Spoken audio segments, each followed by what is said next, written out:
Welcome, worldographers and world builders alike, to episode 11 of The World Hammer, where I read lore from across the multiverse and perhaps yours.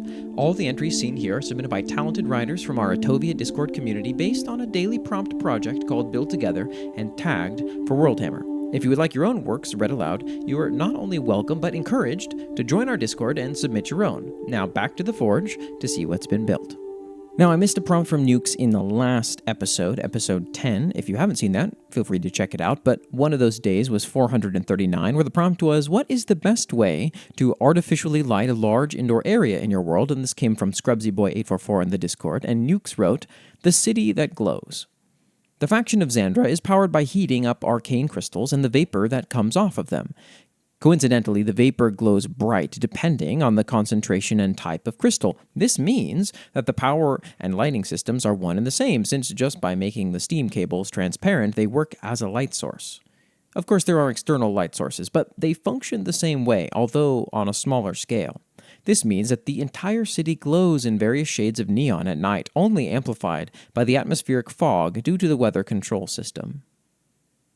A really short one, but lots of fun imagery. I mean, you get a cyberpunky neon glow vibe, but I like that it's a byproduct of a necessity, which is, one, the power source of sort of an electronically controlled world. Obviously, it is not electricity, but a primary power source for civilization to exist by, as well as light. Both things pretty key for civilization in the sort of era that NYUX is kind of playing with. And for the first day of the prompt spread for World Hammer Episode 11, we have day 453, where the prompt was, what was the moment when everyone realized things were going to get really bad in your setting? And this comes from Pro and the Great in the Discord. Bulbman5000 writes, the war's true beginning. The Titan of Faith had finally fallen. The 8 champions were exhausted, yet still they stood. As the darkness of the Titan receded from the sky, as color returned to nature and grass began to grow once more, hope could at last shine upon the cursed land of Loran. They did it. They actually did it. Their mentor, Anya the Soul Seer, mumbled as she stared at the heroes with her one remaining eye, and yet something felt off. We all understand that this is only the beginning, right? The mage Orvus asked as he and the others walked back to the people they fought for. He was met with silence and nods of acknowledgement from the others. When they returned, they were all varying degrees of surprised to see that the people were also mired by horrified realization. This truly was only the beginning. They just killed one of the Patriarch's strongest. Surely his rage would reach its peak upon the loss of such a vital beast. Some swarmed the heroes with questions. What now? What can we even do? How will we survive this? We light the beacon. We hope others see it and light their own. We gather as many allies as we can, and we get ready for a war for this entire world. The young knight Xeris replied, seeing fear turn to determination as he spoke. Every able body began to work on repairs, among other things, on a long list of things to do. And so, the final war for the world, the war against the Scourge and its patriarchal master, had truly begun. This is a neat snippet that feels like it's right out of like the center of a book. Or, depending on the kind of book, maybe right out of the beginning, first chapter even. There's this space for a lot of interesting recollection and then what happens post-realization. And it's a nice, small but evocative little piece here. For day 454, the prompt was, how is a newly discovered disease addressed in your world? And this comes from ScrubsyBoy844 in the Discord. Kendamarania writes, chromatic necrosis, an entry in return to Feylund. Trigger warning for unrealistic body horror. Chromanecrosis was one of many factors that led to the deaths and disappearances of thousands during the Long Fog. At its worst, approximately in 1121 to 1128 EE, Elven era, its widespread plague tested the true strength of the Fae, as it could easily wipe out villages and armies far more than weaponry ever could. It's believed it was first discovered by the Goblin Kith when they still lived in their homelands, the Lily Marshes. While their swamps were under threat by wooden soldiers and mermaids from the west and south, they decided they needed to upgrade their wooden weaponry to be on par with the rest of Feylund, so they began mining in the well-excavated Elfin Mountains in search of metals. Amongst their various findings, they managed to locate various rainbow hollow crystals that they thought would be useful in their chieftain's throne room. However, when they cracked these gems open and refined it, their miners would come back strangely sick and ill, their fingertips turning a different hue rather than their usual green. Over the next couple of weeks, these miners would only grow worse and worse, their skins turning multiple shades and colors striped red, orange, blue, and purple, while other body parts would turn into various forms such as sticks, rocks, tentacles, and feathers. They would infect their friends and families, even enemy armies when they came to conflict. The mortality rate would also increase substantially as the infected's body would completely morph and falter until their original form was unrecognizable. Eventually, what was known as chromatic necrosis spread everywhere in Faelund, even spreading to parts beyond the continent. Part of what made chromatic necrosis so deadly as a war plague was that no one quite understood how it worked and functioned. Some leading talking animal doctors in the central boroughs believed it to be the work of tiny little bugs and insects in the air and destroying the body. Meanwhile, Snurg surgeons believed it to be the work of bad magical air, as it was clear that its symptoms, forced shape-shifting, skin hue changing, high fevers, and muscle atrophy, were not natural and were likely the work of magic. Still, with active war going on, it killed plenty of civilians across the races. It was treated through various means, such as quarantines in Snurg County, folk healing and potions for the unicorns and goblin kith, to deep-sea drugs used by the mermaids. Eventually, Faelund recovered from it, even if it devastated the population of those unprepared by it. The bodies of those infected were also often tossed out of population centers, even if they could move on their own through magic. The disease-ridden are considered to be monsters in their own right, sighted in Snurg County and the Elfin Valley as shambling corpses mutated by magic's extreme power, their skins swirling with colors and their faces protruding with bright pastel bits and pieces not meant by the natural body. I really enjoy, there's like an analog horror theme here almost, of the bright and happy color banding juxtaposed with complete dissolution of self and form that is kind of interesting. I think that it was Kendamarania who posted a kind of a freaky kids book that basically this happens to a kid in the book or something. It's a children's book, but it's sort of horrifying that this was inspired by, and it comes through really well. Probably Great writes, Cardinal Sickness, an entry in What Lies West.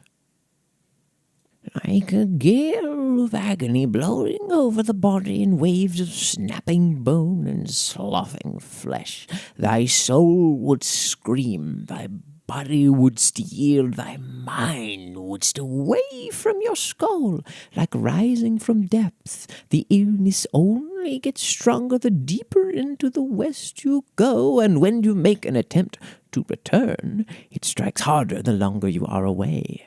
This cardinal is not of the cloth, but of death in one's own body. It is the very reason for all that ails all who wander westward, that same sallow shadow, the eyes, ears, and grasping fingers of he who waits our perfection in flesh, the ire of Sakthara. Ashkram, who speaks strange, scholar and adventurer. When the first man wandered west, when the first woman stepped into the desert, when the taint of its hate first found us, the West left its mark upon any who stepped through the onyx archway. This cardinal sickness is the name given to several sourceless symptoms that can arise within the West. It should be noted that the sickness is not real, not traditionally, at least. It is simply the name given to the magics of the West that actively impair exploration through direct and indirect means. One such magic, commonly referred to as cardinal sickness, is mutations. Mutants arise from extended duration idle within the West, such as when a leg has been broken or someone has been trapped. Mutations grow more and more inevitable and irreversible as one hops between regions, though doing such seems to reset some sort of invisible timer that progressively gets shorter, but never unmanageable. Another symptom is what is referred to by scholars as Occident trauma. This arcane blight occurs when adventurers pass back underneath the onyx archway after a long trek.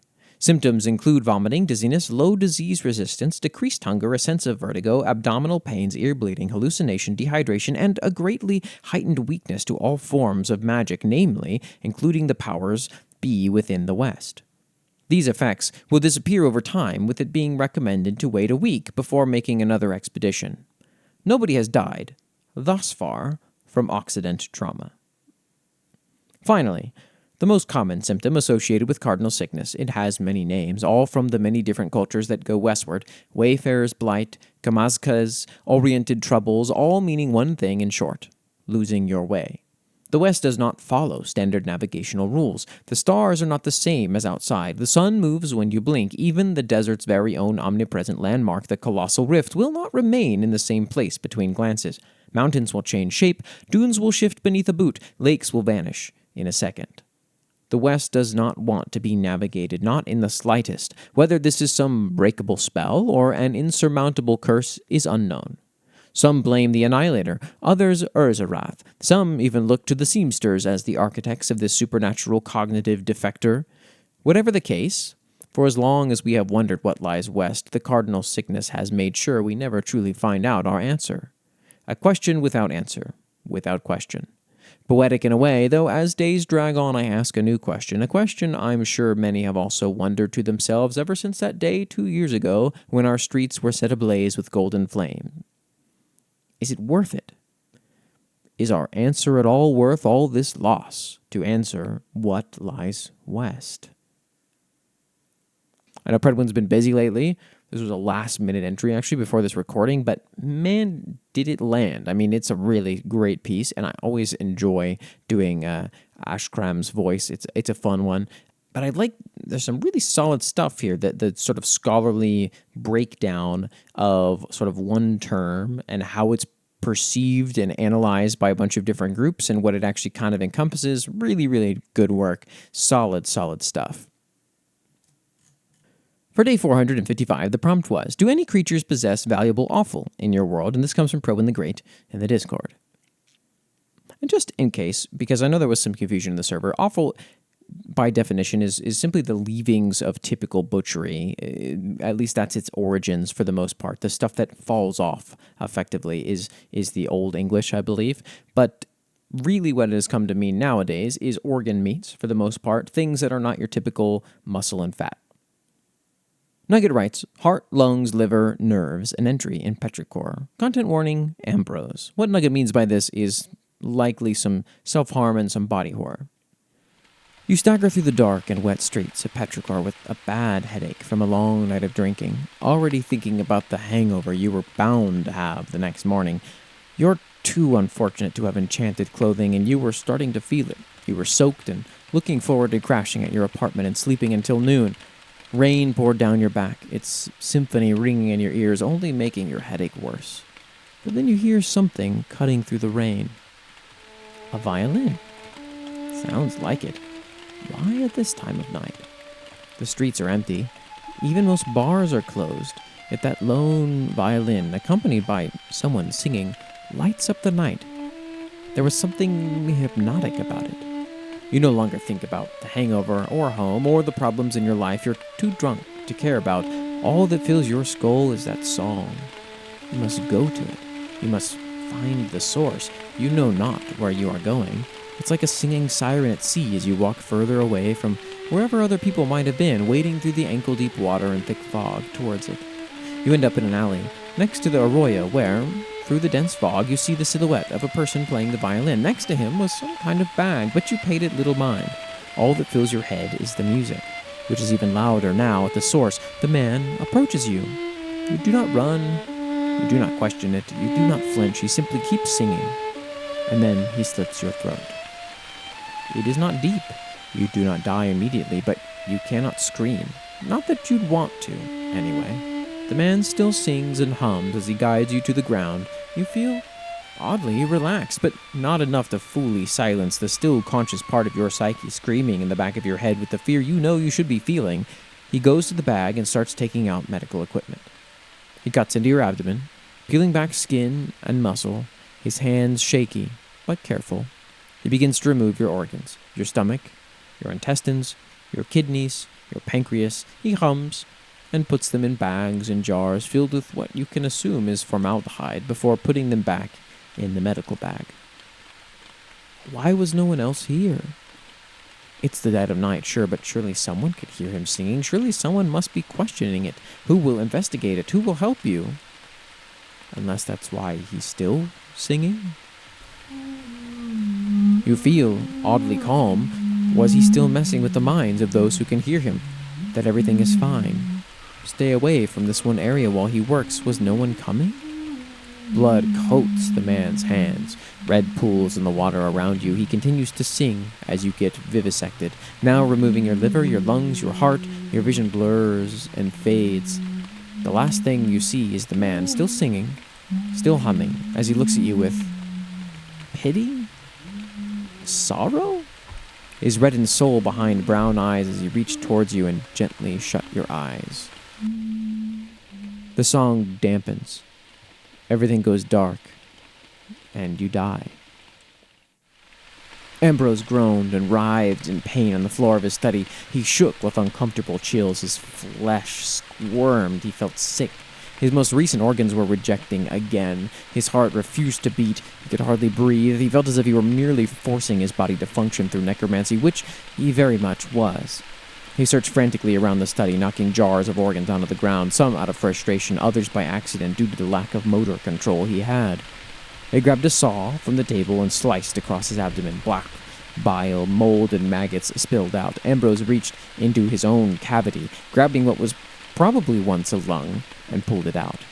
It was blackened and rotten and actively falling apart in his hand. His breathing became worse. He began to choke and gurgle and eventually vomited large amounts of black bile. The door opened. Blood, rot, and liquefying organs seeped into Edward's shoes as he walked inside, and he instinctively gagged and recoiled at the sight of his beloved Rose.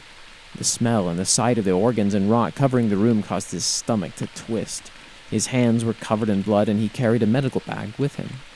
He placed it on the floor in front of his husband, who immediately grabbed at it and began to search through it. Organs.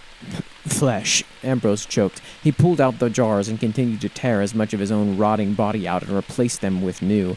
Edward pressed his eyes shut as he did this, but he could still hear the ripping and squelching sounds. Mercy, Edward. You shouldn't have to do this. I love you, Rose, Edward said, trying to push down his nausea. He placed his hand gently on Ambrose's neck and back, feeling the flesh and bone underneath move and squirm unnaturally as he curled up from pain. Edward's eyes fluttered open to return to the same visceral and blood-covered scene. He needed a drink. Ugh, yeah. This is one of the grossest Ambrose that we've had. I think the descriptions are really on point, which is part of why it's really gross. And I like that we finally got to see the actual scenes of where Edward is getting his hands bloody, because it came up a lot in a lot of past entries, but we actually never really saw his immediate hands-on actual participation in the sort of dark acts that were occurring. Pro with the Great writes, Jeweled fish, an entry in What Lies West. Pro with the Great notes at the top. Tastes like chicken, probably. I wouldn't know, I've never eaten a jeweled fish. No quote provided for this western monster. I forgot to ask. Jeweled fish are aeronautical osteichthyes, commonly referred to as flying fish, from the west, found within the shelled trenches, true desert, shattered divide, and rarely within the basin. Jeweled fish males range between 4 to 7 inches long at adulthood, and females between 10 to 15 inches long. Males are most commonly a blue-green color, whilst females take on a crimson hue. Males possess a slightly higher sail-to-body ratio than females. Females possess large, bony protrusions on their heads used to concuss attackers or prey. Jeweled fish are constantly seen but rarely interacted with monsters of the West. Though that word, monster, simply means a creature of the West mutated by magics, I feel as if it loses meaning when speaking of creatures that, for the most part, could not harm a mortal even if they wanted to. Regardless, massive schools of jeweled fish can be seen flying about their territories, often consisting of well over 100 members in areas with plenty of food. The males, rarer of the two sexes, are kept near the middle of their schools, while the females keep to the edges. A school of jeweled fish is a fairly common sight in areas they appear, often spied, blotting out the landscape in the distance, or perhaps flying above, out of the reach of any firearms or magics. Jeweled fish only disperse or lower their altitude when they feed, with their diet consisting of largely sessile creatures such as infantile inverters, though with time, it's possible a school could rend even an adult asunder. The smell of graviturgy, often described as petrichor, also causes jeweled fish to lower in altitude. This is most likely a survival instinct used to avoid being thunderstruck or otherwise, as jeweled fish scales are mostly comprised of iron, a magnetic material that attracts electricity, magic or not. I considered leaving this tidbit in, but given all of your intellects, I figured it's best to tell you that yes, indeed, lightning is attracted to metal. You're welcome. While jeweled fish can be consumed safely, the value in slaughtering one comes from their offal, specifically their well bladder, with the well part referring to the tiny site of power they keep within, allowing them to fly indefinitely. This organ is a primary component in many elixirs and the material component for a handful of powerful graviturgy spells. If one can manage to harvest an intact bladder, it fetches a high price, or could obviously be used as is by a skilled mage, not that many of you are, in fact, skilled mages. Jeweled fish prey largely on smaller monsters and creatures when found, such as aberrant jerboa, aberrant isopod nymphs, some whimsies, namely vibrant whimsies, and just plain old regular jerboa. Jeweled fish are preyed upon by dunewalkers, sky rippers, haymaker snails, true wyverns, and to be frank, many more monsters that would take far too long to name. They are a common and integral food source in the regions they appear. Dunewalkers in particular require many jeweled fish to sustain their power. Without them, the monsters would go extinct. I like to be a little bit of sass from the narrator perspective here a couple of times in this one. I don't know if that was just Predwin feeling especially snarky when he wrote this, but either way, it's kind of fun, gives us more character, a little bit more of this guy, whoever it is that's writing these. I forgot his name. If Predwin gave it to me. He's kind of coming through again, and it's always kind of a fun perspective to see. For day 456, the prompt was, who is, or is there, a person who is known by voice, but not by face in your world? And this comes from Scrubsy Boy 844 in the Discord. Twilight writes an untitled entry in Cremus. On Cremus, or more specifically in the Divine Realm, a separate yet connected plane of existence, home of the Divines, there exists one divine whom no one has ever seen or heard directly, the Divine Monarch, widely considered a god among gods. The Divine Monarch holds the power and wisdom to back that title up. They only act or step in if they have a solid, foolproof plan and tend to stay to themselves. In actuality, the Divine Monarch is able to fully shift their body, voice, gender, and more. They are also not male or female, regarding themselves as the mortal terms gender fluid and non-binary. They will most often take androgynous forms, such as a handsome lady or pretty man. They are also directly linked to the Divine Realm, where the Divine Realm is like their natural home, where they hold utmost power. The Divine Monarch holds multiple achievements, such as instating divine power being used as currency whilst in the Divine Realm. Divine Gambits, the primary way for divines to settle disputes whilst in the Divine Realm. Divine Gambits are challenges of any medium where at least a quarter of each party's divine power must be offered up and put on the line, winner takes all. Instating the Judgment and Descent draft, where any divines who were bored, wanted something to do, and wanted to actually use their divine power besides as currency and as a symbol of status, could be judged through a system. If they lean towards sin or virtue, sin becomes Delo, virtue becomes Elo. Delo causes chaos, Elo creates order, artificial balance. Create the divine protocols, since all divines in the mortal realm are like ambassadors. This was instated to prevent more harm than good. It also applies to anyone not born on Cremus, such as any alien species or otherwise. It's a set of absolute rules that physically cannot be broken, and while there are some workarounds, these loopholes were intentional. As a divine monarch has never been seen, or more like never been identified or recognized by another, their primary method of announcing their orders and otherwise is by voice, often done in a manner akin to a loudspeaker, where their voice is heard by every divine currently in the Divine Realm. Hopefully, I read that well. I didn't see almost any periods, so I was trying to deduce where good pauses would be as well as I could, and I think I did an okay job. I like that we get an idea of what this individual looks like, which is not something consistent, but they can take on forms, but we get to know more through the lens of the world builder than other people who don't know and have never really seen the Divine Monarch. And so the voice is the thing that's consistent, which is a great way to take this prompt and kind of run with it. Nugget writes, the voice of a timepiece, an entry in Time Traveler and the Immortal. Victor held his silver pocket watch up to his ear. Its methodical, constant noise was a comfort to him.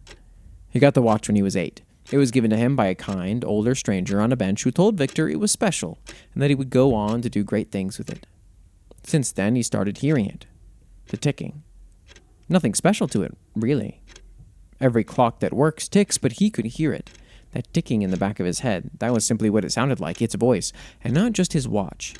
Every timepiece. Like they had souls of their own, voices of their own quirks and personalities, so he started collecting them and learned how they worked and how to fix them when they were hurt or sick. He takes them apart with a gentle hand and precise tools, taking great care to get to know the piece he's working on as he cleans every gear and puts it back together. His walls and shelves and desk are covered in clocks, no two set to the same time. He'll have one at 1642 and another right next to it at 118 with no correlation, and none are broken. All run fine in their own time. A broken clock pains Victor far more than one always running at the wrong time, except they aren't wrong to him. What is it to the world to tell a clock what time it should be at? He already knows what time it is intuitively anyway. It doesn't bother him, nor does the noise. The overwhelming ticking and chiming of every clock he owns is a noise most men would describe as torturous, but not Victor. The sound is comforting to him. He hears it in a way no one else does. He hears the voice within it, speaking through the fractions upon fractions within the clocks. Fragmented, sure, and distant. Like the echo of an echo, but it's there. He can hear it. "Are you going to kill me?" it asked him once. It was when Victor was holding the pistol. It was so clear, so precise, it broke him out of it just long enough for his brother to walk in on him. Just a simple question, and it sounded like the ticking of a clock somehow. Cool. We finally talk a little bit more about the room that has come up before. I like this continued cyclic nature of the time traveler and the immortal. Just little pieces along the circle as we go, just slowly feeling that line in. Even though we all kind of know what that circle looks like, we get little bits of more interesting info all along the way. Every new submission from Nugget, it's kind of fun. Bulbman 5000 writes, "Voice of the Mother." The voice of Seroth is a topic contested by academics for years. After all, what could possibly be the singular voice of a goddess who is both her own being and the planet itself? But unlike the academics, the few truly masterful spiritualists have understood the answer for a very long time. The voice of Seroth is purely about interpretation. Perhaps her voice is the words she speaks with the physical form she chooses that day, or perhaps her voice is the sound of the breeze rustling through the leaves of the waves crashing against the shore. Or perhaps even what may appear of her through one's dreams. It all purely depends on how one views the question, and so those very same spiritualists do not simply listen for words. They listen for the small changes in the sounds of nature itself. A nice little thoughtful piece here from Bulbman about what I'm assuming is kind of their equivalent of Gaia, of Mother Earth, is what it sounds like. Mother obviously being in the name here, but a pleasant little read. For day 457, the prompt was, "What is a unique feature of a homebrew race in your world?" And this comes from IamCrab174 in the Discord. Kendamarania writes, "On animalistic needs, an entry in Return to Phelan." Excerpt taken from the Hairy Chimpanzee's landmark essay on animalistic needs, published 1074 EE. It is often questioned by certain species, such as the mermaids or snurgs, how exactly a society made up of thinking, reasonable animals of all manners could possibly function. After all, we still have the same basic needs as our non-sapient cousins who still live in the wilderness. We need to eat food, nurse our young, and be wary of predators. Our digestive needs, in particular, are brought to debate frequently. If a lion and zebra can coexist side by side, what happens when the lion gets hungry or can't find any wild, silent animals to eat? While there have been many different moral quandaries of this topic, whether by Corisian mages or empirical reasonists who look upon reflections in the pond for answers, I wish to state my own thoughts and ponderings of this particular conundrum. To begin, us talking animals are clearly distinct from our less intelligent counterparts, as I am sure you are well aware. Despite our apparent lack of traits shared by many other fae, such as opposable thumbs or an enlarged head organ, we still are a sizable influence of Phelan's course through civilization. This is because of how we were enchanted by magic at young ages, often from non-sapient families and lineages known as Korak's flight amongst our communities. The blessing is then passed down generation by generation amongst other talking mates of the same species. We are, by all technicalities, a happy accident of magic, as we have existed in days long past and will continue on long after we've returned to the soil. As gifted and incredible as we are still creatures of instinct and survival, and should we avoid our primal mechanisms, there is no telling what harm may fall upon our burrowed and branched societies by the savages who forget their own physiologies. So, what may we, as talking animals, have to do if we feel deprived of our basic needs? The solution is very simple, I must say, and quite ingenious in how I've seen it unfold. If we may not be able to find sufficient feeding for our carnivorous friends, the lions, bears, eagles, wolves, badgers, and crocodiles of our neighborhoods, they may simply feed on other sapient animals, especially the young. There are many advantages to this great, invisible scheme that is agreed upon by all sapient species. Many of those that are fed upon have quite high fertility rates, far beyond the economic and social capacity that any civilized society could handle, including the fair rabbits, rats, possums, and partridges.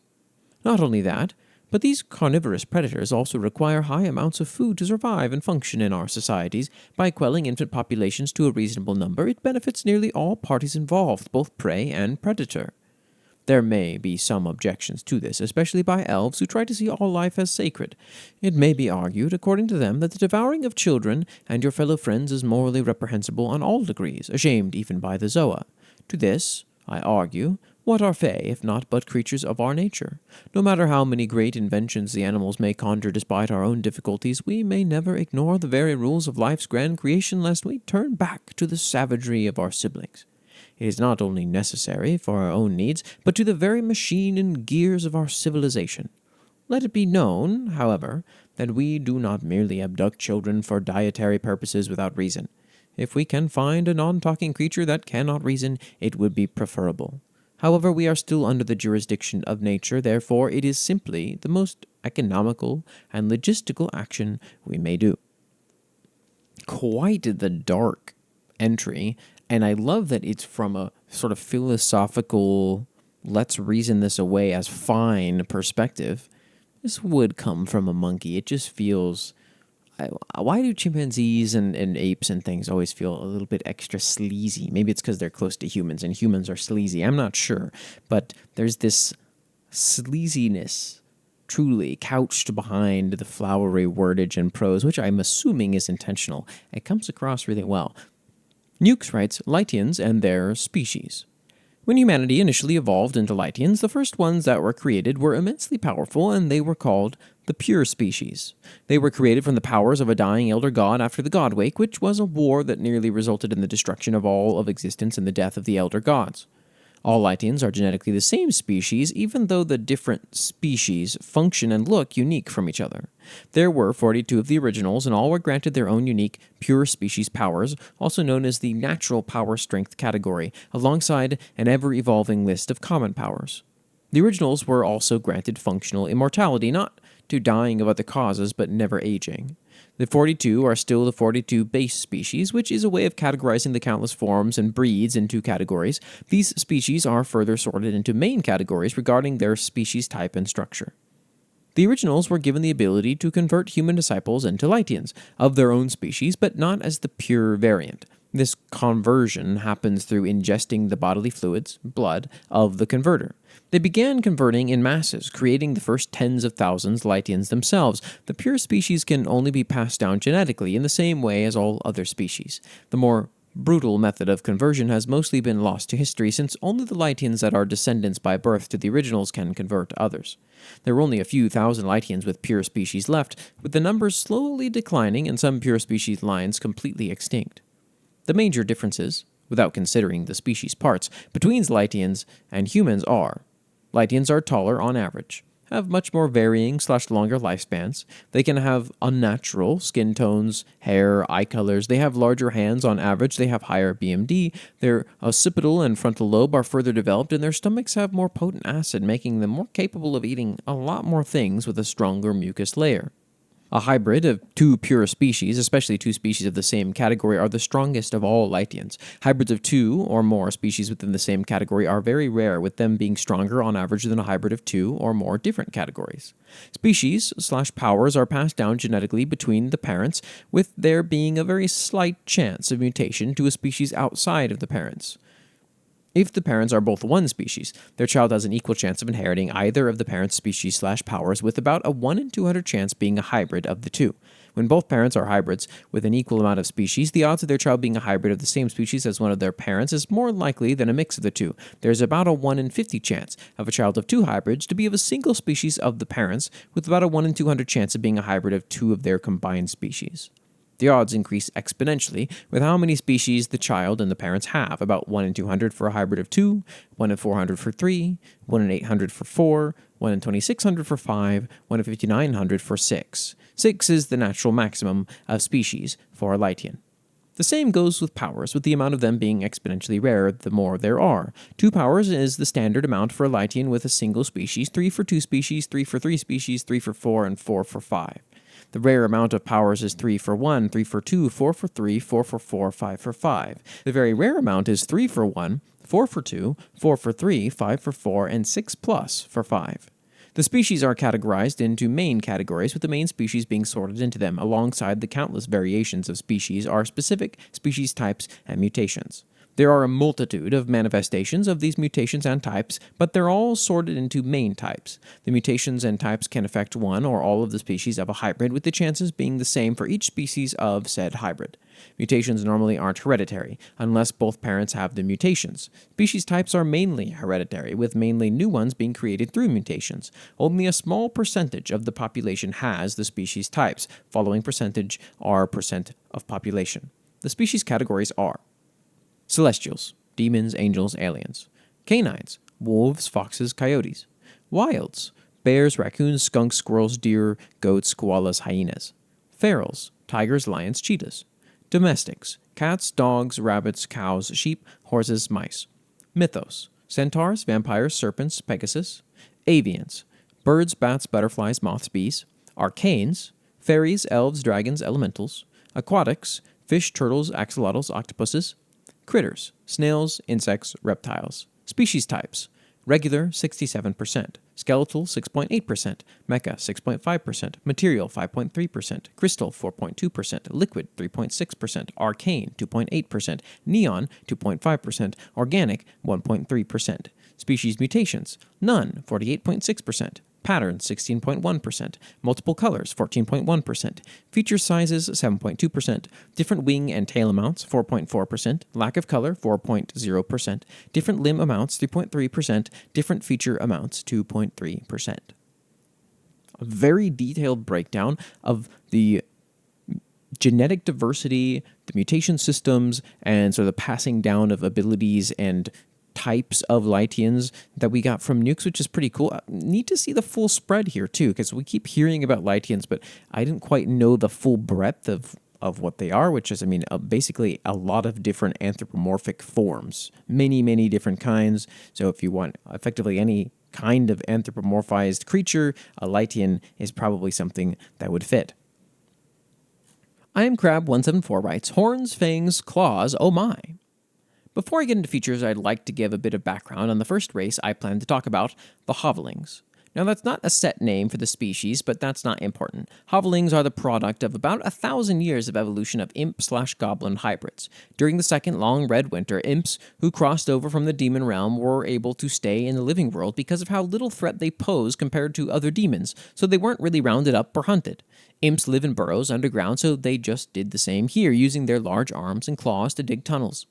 Eventually, they would start to mingle with goblins who had a natural affinity for locating valuables.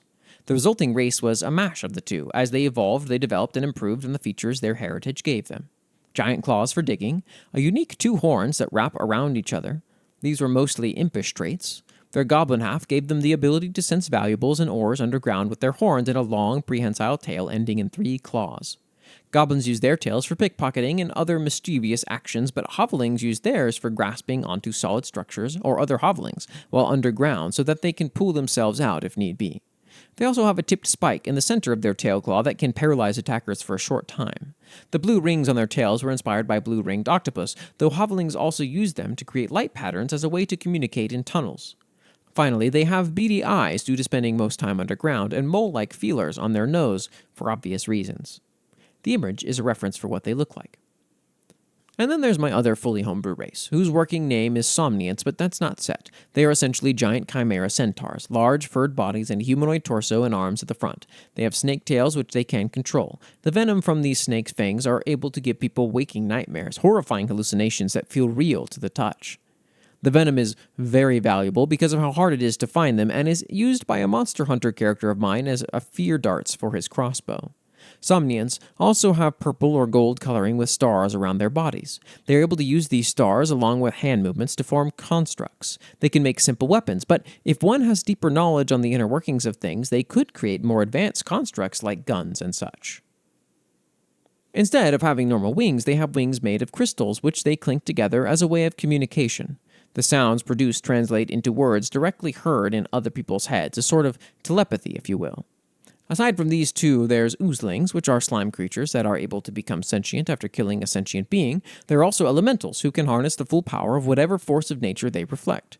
The nocturni, bat people, become bloodlusted vampire-like creatures after starving, their bodies physically changing to allow them to get sustenance from blood and flesh.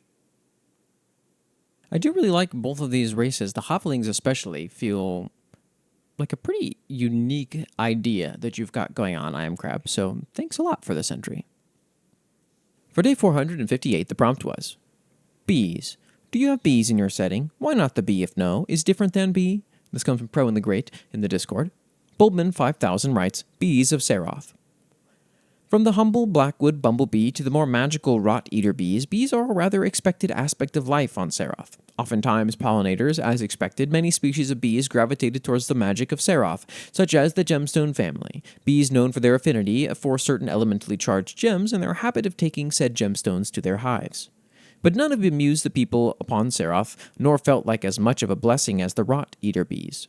The rot-eater bees seemingly evolved specifically to cleanse the scourge corruption from the world, as they feast upon the discordant human anatomy spreading across the world like a plague of skin and bone. Little is known about the rot-eaters, as few dare to try and disrupt their scourge-eating habits, as they've done more for cleansing the corruption than most could have ever anticipated. Another group of bee species that have confounded scientists is the ore hive family, seemingly having evolved alongside the Industrus. They make hives made of various ores depending on species. They also produce said ores in small quantities alongside their peculiar honey. Their honey is often paired with a metallic taste due to the particulates of metal within the honey. Other species have often used this same family of bees to help with production of materials, or perhaps using their honey as a health supplement, more specifically the iron and copper ore hive bees. Interesting. What makes the rot-eater bees actually bees? Do they still do some kind of like pollen collection, or is it actually just that they're a hive-like group? Because then I would almost feel like they'd be more ant-like, but kind of a cool concept here. I really love taking stuff, from the real world and then just bending it a little bit for a more fantasy means, more fantasy-like concepts, and kind of just leaving it as something mostly familiar, yet with this spin that makes it quite unique and fitting for the realm that you've constructed. Kendamarania writes, A Land of Milk and Honey, an entry in San Shikoku 2065. Bees were one of the most important species to be part of the Bay Area's natural ecosystem, responsible for pollinating and upkeeping several native plants for the wildlife that remained. Domesticated honeybees especially were important with the agricultural economy of Napa and Central Valley, boosting crop production and yields when brought over from the eastern U.S. With infrastructure expanding exponentially during the 1980s due to the rise of megacorporations like Yamato, native habitats declined fast. Combined with drier and drier seasons unable to fight off wildfires in the North Bay, it meant that the local ecosystem in San Shikoku collapsed. Amongst many other factors involving its wildlife, wild bees became practically extinct and unable to revive the scorched northern forests from the fires. Domesticated honeybees, meanwhile, became one of the first subjects of evolutech bioengineering on animals designed to increase brood yields far beyond the natural capacities of the queens. This testing ground of domesticated genetics eventually led to other livestock, such as sheep, cows, pigs, and chickens, all being horrifically modified and kept up in the biodomes of Sonoma County. So, Fun info dump. I have a close friend who is very, very knowledgeable on bees. It's what they've been doing with a lot of their time at the community college here, part of a program.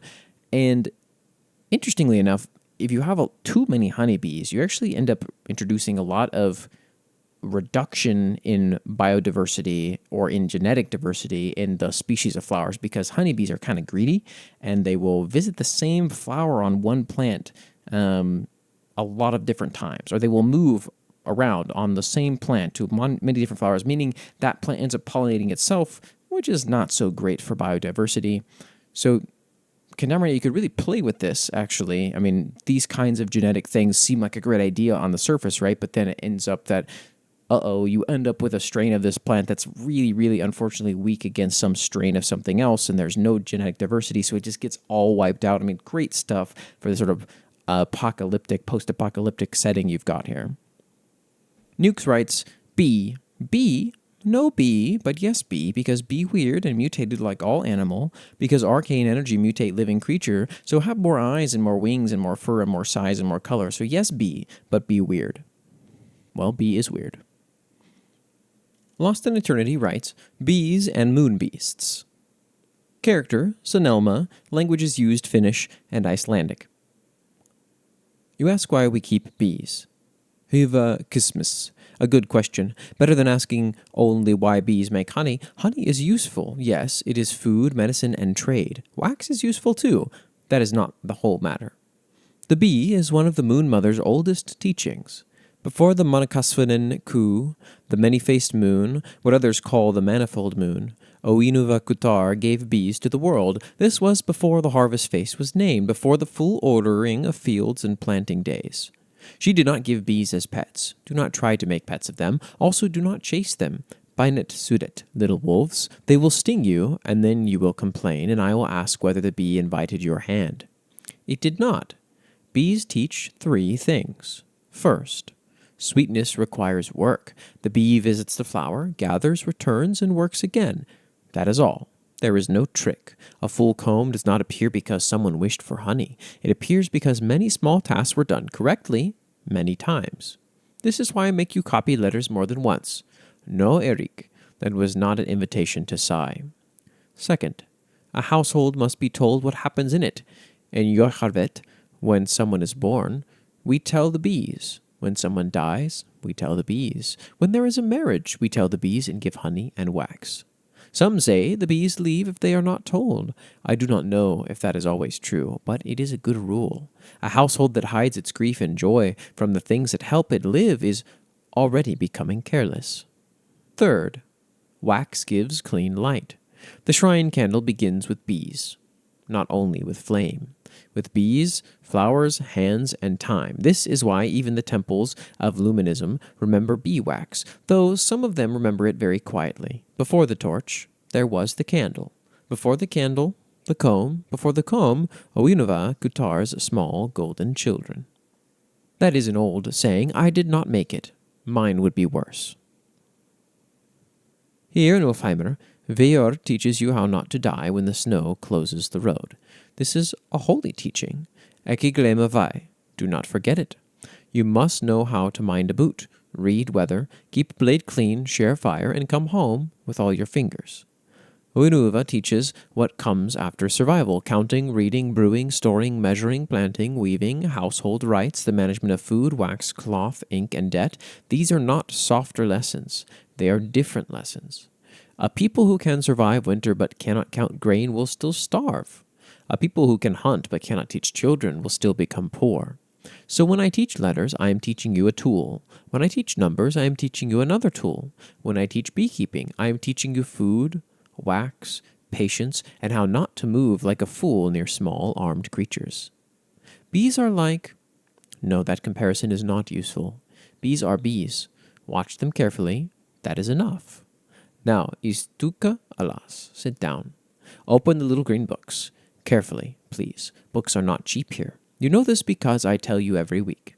And Johannes, we have more of them, yes, but they do not crawl into my bag by themselves. Someone must prepare the skins, cut the pages, mix the ink, rule the lines, copy the words, bind the covers, and then carry the finished book over roads that would rather break your ankles. So when I ask you to wash your hands before touching a book, I am not being severe for pleasure. I am asking you to respect labor. The printed books from the southern cities are clever things, fast things. I do not dislike them. I only dislike their cost. Until Ufheimer has presses of its own, my hand is cheaper than a merchant's pride. We will read the hive passage first. Then you will copy the names of the parts: queen, worker, drone, comb, wax, brood, frame, hive box. After that, we will count the cells in the drawing. No, not all of them. I am not cruel, only the marked row. This is a really, really well done bit of in-world perspective writing about sort of just the oral ways in which culture is passed on to different groups. I think this is pretty accurate, actually. It feels quite accurate to how that actually looks much of the time, at least when we can observe it or have observed it or have, for the most part, understood it. For day 459, the prompt was, is there a system of law enforcement in your world? How is it viewed by others?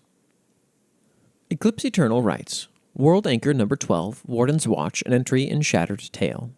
For most of the world, law enforcement is handled through normal means, but like many other parts of the world, there is almost always one exception. That exception is the World Anchor of Halda, the great city of Warden's Watch. Warden's Watch is one of the very few level 6 cities on the map, where in most cities you would find security patrolling the streets. There is none here. There are no safeguards against theft, no locked doors. Merchandise is left in arm's reach, but the whole time it feels like something is watching you, something old and powerful. You are wandering the streets and see a shady newcomer. He knows not what he is about to do. He snatches some jewelry off a nearby table and starts running. No one chases him. No one stops him. No one pays him any attention. At the center of the town, the fountain stops running, the water drains, and the bottom opens. There is no escape. Chains fly out of the fountain and catch the criminal. He is dragged screaming for mercy through the streets. People look away. They step out of the path. Nobody knows what happens below the streets. Nobody wants to know. I think this is our first entry from Eclipse. Really cool. I like what's going on here. Sort of a lot of mystery going on. We don't really know much about the world here. There's little snippets of tiny world building things, like a city that's a level 6, named Warden's Watch. Level 6 is rare, it sounds like. And chains. For day 460, the prompt was, can you manifest a destiny in your world? And this comes from Probin the Great in the Discord. Nugget writes, it is written, an entry in Time Traveler and the Immortal. Fate is written in the stars. So Stella describes. Anyway, only the gods have free will, and the fates of men are spun by the stars. Emrys grew up glorifying the gods. His entire life revolved around them. They created and controlled everything. The thread of fate is held by the gods and is written in the stars. It was prophesied that one day he would join the gods, and everything in his life was building up to it. The gods are perfect and without any faults or flaws, and they are everything. He wanted so desperately to be a god. He strives to be perfect, for the gods must be perfect. If he is not perfect, why call him a god? And if you cannot call him a god, what worth does he have? Emrys believes fate is written in the stars and only the gods have free will and they dictate what happens. But then things started to go wrong. The deaths of his parents, Stella deeming him a failure, Atlantis sinking, Mor's eye. The gods aren't perfect like they claim, but Emrys still believes they're responsible for fate. At the very least, Stella is. It's her fault all of this is happening. If it's the gods' will, why do they let this happen? Why do they let bad things happen then? They aren't actually perfect. He was lied to. It'd be better if they were dead. It would be better if they were all dead, and he was the only god. Then he could control fate. Then he could make sure this doesn't happen. He could give everyone a happy ending because those imperfect excuses for gods couldn't be bothered to. How ironic that it was the free will Emrys doesn't believe himself to have that started the war, but then again, Stella has seen free will as an innate flaw ever since chaos gifted it to humanity. Yeah, the wrestle of the idea of free will in Time Traveler and the Immortal is one of its very interesting aspects, maybe one of its most interesting aspects. The idea that It is confirmed to be there, and yet so many things in this universe appear to be completely guided by fate's hand. Twilight writes an untitled entry, if I remember correctly, in the Cremus Chronicles. Long in the past, time magic used to be a thing, although its use greatly disrupted the time stream, slowly ripping it apart and causing more and more anomalies. To counter this, the divine monarch, the wise and efficient ruler of the divines, removed this magic from the minds of all and from the world itself. However, this had a side effect, so to speak. The past was now set in stone. No way to alter it or even go back to view it. Even if one could go back, they would physically be unable to interact with the world, more akin to a movie as opposed to reality. And the future is now completely undecided. You can't see it. You can't predict it. And even if you tried, it would be up to chance. Time has become something out of the hands of both mortals and divines, and destiny is up to the individual to achieve. No prophecies or predictions, only choices and actions. It's up to the individual whether they reach their full potential or not some old tattered piece of inscribed fabric or the words of a mysterious old lady in enchanted robes. Whether this is an accidental curse or a hidden blessing is up to each and every person, regardless of species, origin, or power. I really do like the depiction of time traveler, especially the past specifically, being something you could just view. No possibility to change, which makes a lot of sense when you're considering time and its relation to light, especially. The Wanderer writes, Oracles, an entry in Endrin. Why can't you just tell me exactly what I need? Why all the riddles? The warrior asked, vexed and frustrated, as I knew he would be. They all are. He wants to know exactly where the monsters will strike the edge cities. It's a very noble desire, which is why he can't understand why I won't tell him precisely. I cannot. What you want to know will not aid you. Do not press me for more. I spoke. I shifted my rear two legs. I could see him getting ready to try and catch me. After the thousands of tales of me, you would expect a few more of them to learn that was unwise. I followed rules after all, even if I didn't like the outcome. I could flee now. As a great stag, I could even outrun him, but I had rules to follow. Those ancient laws I read and agreed to forbade my early departure. He would ask, and I would be forced to tell him everything. He would not be spared the tightening of fate around him, like a noose. He could still escape if only he let my prior words serve as his warning. It was all he needed. He would do what needed to be done with them. But if he took more, I would tell him the very second they arrived if asked, and it would serve to damn him into a world of knowledge but only one outlet of action. Fate was still flexible, able to bend and very willing to, but once he knew it, it would not alter. The choice between the two was still his. He chose wrong. He grabbed my antlers and held the blade to my throat. The poor soul. Tell me where they'll attack. And like that, he forced the weave of the world to act, forcing a destiny upon the cities. He would brace the first cities to be attacked, but not the crucial ones, and the creatures would feel that and attack in greater force. And telling him that would not change his course. He would not prioritize what he needed, knowing that others would be left vulnerable. I told him this, and everything else. I showed him the entire battle. And like that, he was no longer an acting force in the world till his death. His road was now made and set, and he could not deviate. At least with other oracles, a fate blade might be able to sever these ties, to break the unspeakable force, but not these. My words were settled in the air, and he knew them.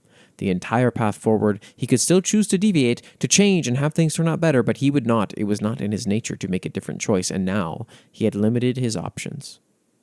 When I had told him all, he let me go, as I knew he would. He was returning to the capital city, planning his defense and preparing his failure. If only he had been content with what he needed, his choices would be far, far greater. Getting a lot of fun entries for this prompt, honestly, which, thanks to Predwin for the prompt again. I really like all of this messing with fate and with time and with choice and free will. The idea of Oracle gives you a riddle because once you know too much, it's locked in is a really fun thing to play with. Nice job. Kendamarania writes, True Love, Ako Sayo, an entry in return to Feylund. Kendamarania notes at the top, first time trying a writing style of Return to Feylund. Any feedback on its prose would be appreciated. We laid down on the straw bedding of the rickety old train car, facing up at the stars above. Galaric and I scarcely fit in the passenger carts where all the other talking animals were resting, our bodies already cramped without a roof over our heads. We were stuffed with the medium-sized animals, goats, pampas peacocks, foxes, ducks, tortoises, beavers, and such. Behind us, we saw the Elfin Mountains disappear over the horizon and into its magical fog on the foothills. Galaric staring back at what I presume was the only home he knew. While he reminisced over the happenings of Lotharim and how he was faring the solitude of the jaded city, my eyes were fixed upon the night sky and its luster. I've forgotten about this, the clear view of the constellations after being choked out by the Bay Area's fog for most of my life. I couldn't even identify any, simply awestruck by the sparkling stars. Galaric, I muttered over. There was an observatory in Alphamay, right? Do you think you could tell any of the constellations above us tonight? There was, Galaric said, gazing up at the stars with me. He settled down and laid beside on the straw bedding. The Fae rumor that the elves all went up and became one with the heavenly bodies, but I have my doubts. But it cannot be helped. People have their beliefs. He stretched out his arms and pointed at a group of stars near the larger moon of Ev. There's Korak, the crow trickster. He stole the gift of language from the witless magic to give the first few animals speech. He then pointed to another group, 2 symmetrical triangles, and that is the Wisp King and Queen, founders of the Color Court. I tried to discern the patterns that he identified, although with greater difficulty without his incredible elven perception. Wisps, those ghosts in armor, right? I remember them all right, I just didn't even know they had history, to be honest. I tried to laugh it off. What's their tale to share? Galaric rubbed his forehead, trying to recall. I forgot the exact details. However, according to the elven records, it involved 2 spirits, an air and mountain spirit finding love on the border of Twilight. Every day they would meet before sunset and wish they could physically touch each other. Through a miracle of magic and life, as if through fate, they attained bodies and gave rise to the wisps. They would still meet during twilight, embracing each other and dancing in the sky. He smiled, pondering the tale. It is always wonderful to remember that story. I even used to recount it to Lotharim before he slumbered in the Vale stables. Fated lovers, I repeated back to him, musing under my breath. Of course it would occur here. What do you mean, Lysel? He turned to me. Perfect love, no drama, foretold by the stars. All of it was just destiny running its course, I sighed. Everything about it just feels too perfect. Happily ever after retold for children. Galaric mumbled as he looked my way, disappointed. I reckoned that you would have enjoyed that tale. Is something the matter? I shook my head. No, it's a lovely story and all. It's just destined star-crossed lovers. I can't bring myself to believe that if I told myself that would happen to me several times on Earth. Every time I lied to myself was such a thing as fated lovers, I would be brought to my lowest by whoever I was chasing. Looking up again at the stars above us, I sunk further into the hay. Past me would have loved that tale, though. True love finding their way despite all obstacles. He sank down with me, straw stuck all over his wavy hair. I still like to believe musings such as that. True love's kiss bringing incredible things through all challenges and trials, no matter where, whatever life they find. 2 people will find each other through all fates, all worlds. He then chuckled, drifting off to his own thoughts. I sound like Alzia, do I not? You do, I jested. Exactly what she would say, too, in the cabin, but yeah, it's silly to think about, no? Destined love being able to manifest like that. And you don't believe in its fate, then? I thought for a few good seconds, considering the people I've been with for the past 20 years, the fun, the tears, the heartbreak, the regret, all the consequences they left behind, too. I don't think I can. Very bittersweet. The prose was good. There were definitely a couple places where I stumbled a little bit a few times. Kendamarania, I think that was mostly just, probably lack of a secondary edit. Or an edit at all. I know a lot of these are written once and not edited, which is very fair. It's a pretty tight time schedule for the people that, want to get it in. It's 2 weeks, so very much understand that. There was a couple tense situations as well in terms of the tense of words being used that were also a little confusing for the first person writing perspective. But again, I think that was maybe just something that was missed in a reread or just, it hasn't been reread yet. But otherwise, I don't know if I would comment too much on the general prose because I did like it. The back and forth of the dialogue was solid. And the only other feedback I would give is, maybe look it over one more time, kind of find some of those little things here and there that make some of the general flow of the paragraph's a little clunky. For day 461, the prompt was, what is a unique bird or otherwise flightful creature in your world? Ed/Music Geekery writes, the ashen wren and the wind/light butterfly. Two animals native to the elementally influenced continent of Solarina. The ashen wren, native to the burnt forests of Askaskol, a region heavily influenced by the quasi-elemental plane of ash, it is notable for its soot-gray plumage that has a strange, ember-like glow beneath it. Some have reported seeing small drips of flame and ash fall from these birds whilst in flight. It commonly appears in a lot of iconography in Askasko, almost as unto a miniature phoenix in its symbolism. The wind/light butterfly, placeholder name, most commonly found in the regions of Caestra and Soltosa, which are heavily influenced by the elemental plane of wind and the quasi-elemental plane of radiance, respectively. They are notable for their vibrantly patterned wings of bright green and pale blue that have an almost hourglass-like shape. They are typically observed in small numbers. It is believed that when a large number of them hatch from their cocoons, it signifies either the beginning or ending of a significant time. Since the founding of Solarina, there have been 3 such mass hatchlings. Some interesting cosmology we got here about the elemental planes, and seems like elemental planes that have been inspired by 5th edition, but also sounds like they've got their own spin going on here. Not a lot to pull at, but the ashen wren and the butterfly here do sound really interesting. Bulbman 5000 writes, the aerial apex. The Griffonix is a truly gargantuan predatory bird. With its wingspan of 35 feet on average, this colossal bird is the size of a building. Usually, the aerial rival of the terrestrial apex predator, the towering reptiles, the sarag, the Griffonix bear some features rather unique to them. Griffonix have a thick and, by bird standards, heavy torso, thick with muscles and oddly durable skin beneath their plumage. They also bear an extra set of talons forming feet on the radial bone of its wings, allowing for quadrupedal movement when on the ground. These extra talons tend to be when fighting on the ground alongside their beaks. Their feathers are predominantly black with specific patterns signifying the region they originally came from. Because of this, many patterns are still a mystery, as the exact origins of said Griffonix specimen remains unknown. But one thing always stays consistent with their feathers. Females always bear a crest on the back of their heads consisting of 1 red feather in the middle and 2 light blue feathers on both sides of the red. The Griffonix are a predominantly carnivorous species, but are known to eat things like choice plants and even animal bones if resources are scarce, making them surprisingly opportunistic creatures. Much like the sarag, Griffonix also have elemental variations that are able to expel energy of that given element, akin to a dragon's elemental breath, though with much less potency and control. Many academics often warn of the electric and fiery Griffonix, as they bear some of the most powerful of this elemental breath. Their talons are often used as makeshift blades for many tribes, alongside numerous other more culinary purposes to their meat. Even if bagging one to make a meal out of it is easier said than done. Really love giant birds. I mean, they are just such a cool idea, even if they don't tend to work under normal circumstances. But if you've got a fantasy world, why not, right? Kendamarania writes, the Urban Avians of Corpi, a revamp and entry in City of Woe. Clockwise from the top in reference to the supplied image. Ironbeak albatross. A native species of seabirds from the Carpathian coast named as such due to their metallic beak tips that they strike with their hard tongues. They're known to travel across the Asphodelian Sea for long periods of time, sometimes even months, without rest in order to mate in warmer islands. Their feathers are often coated in secreted oil from glands on their wings, allowing them to become waterproof when they need to dive for fish hidden underwater, as well as being naturally protected from Corpi's acidic rainstorms.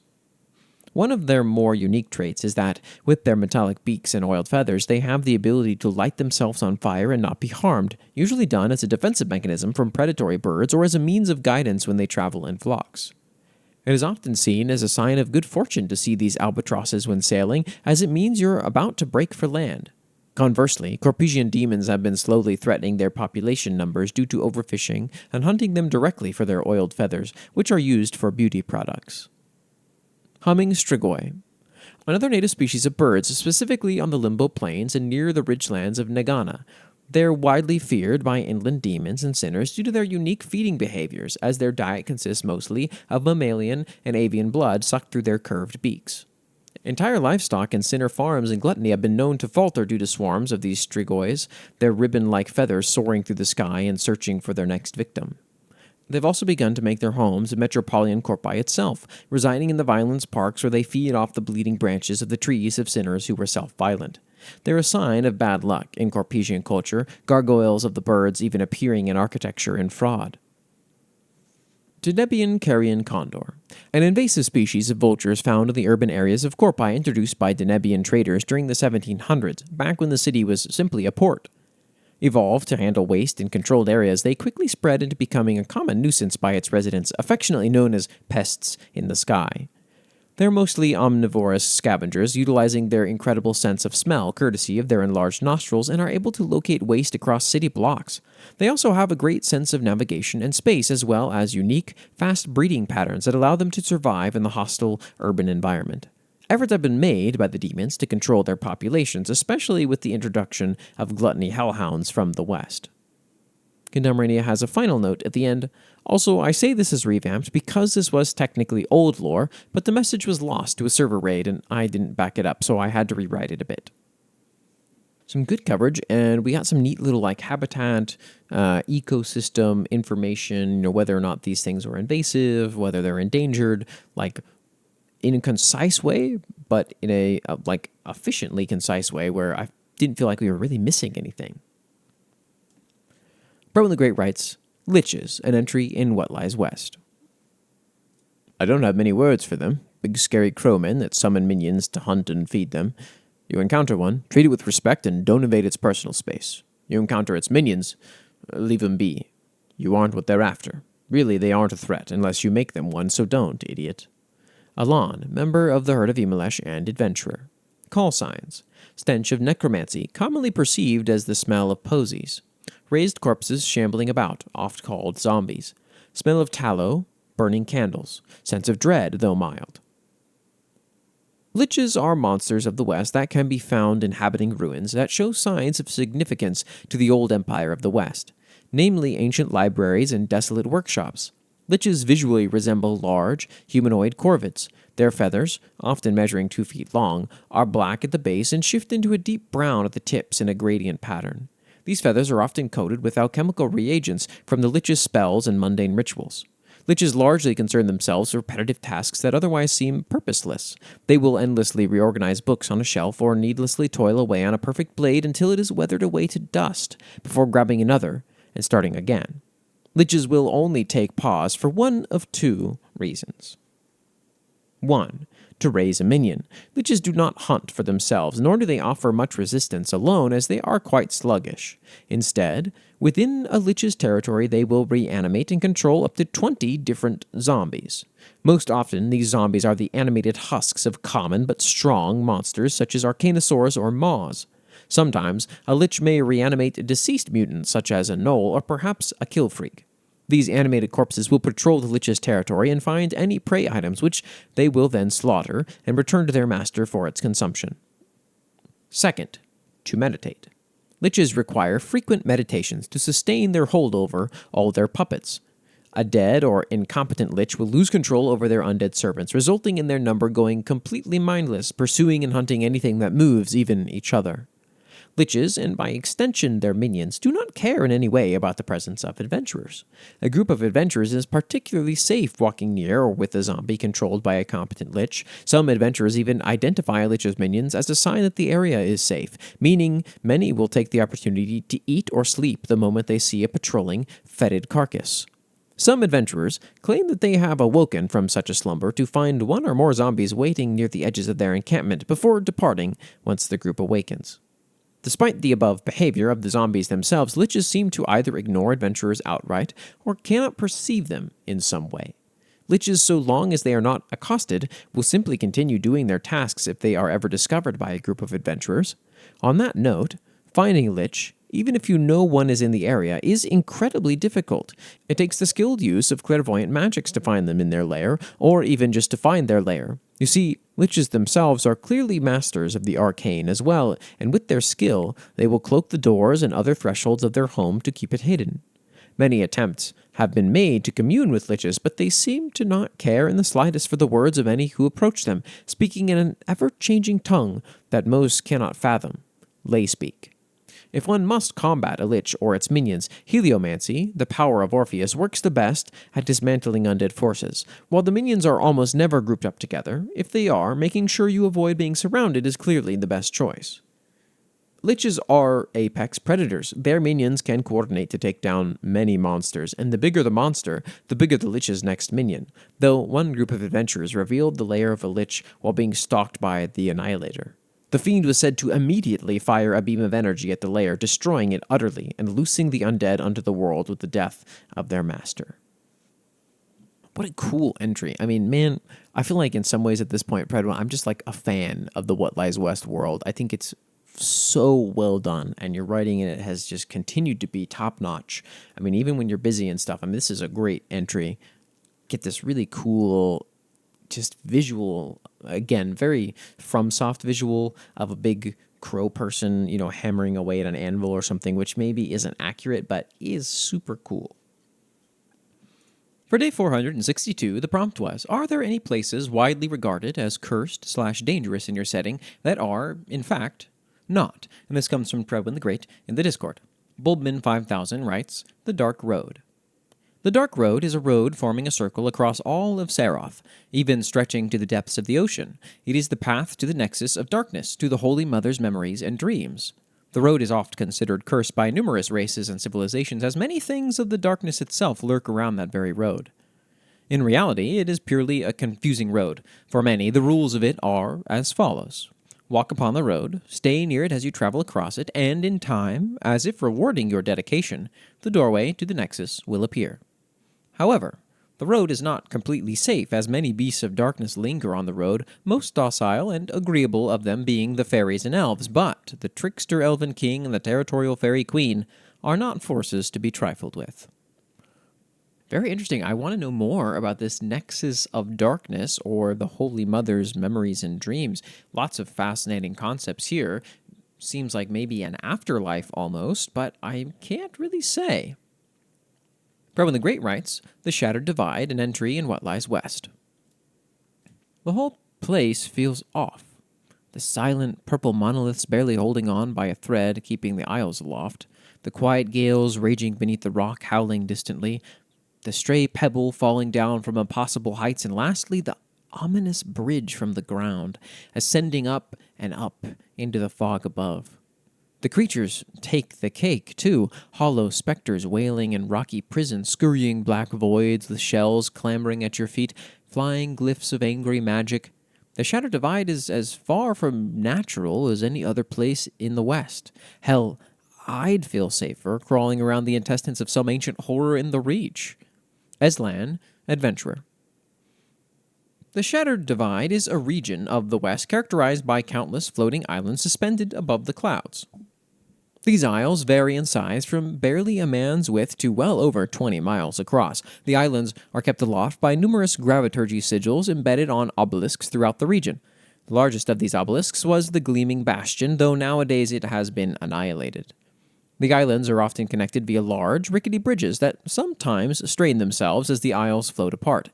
If they break, an island is liable to drift off for a ways before exiting the sites of power that the divide sits on, causing the hunk of earth to fall into the sands below.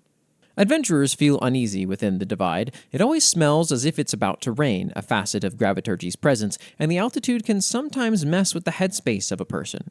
Many claim the place itself is cursed, that walking on its rock is to invite suffering of the soul. The creatures of the region help none in alleviating stress. From the innocent goodfellows to the harrowing wogogs, all of the creatures within the divide are completely and utterly unnatural.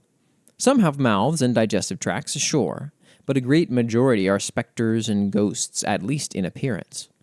The place is, in truth, healthy for the soul. The magic produced, or rather refined, by the obelisks is of the highest quality, which is what allows fey creatures like Goodfellows to exist here in the first place.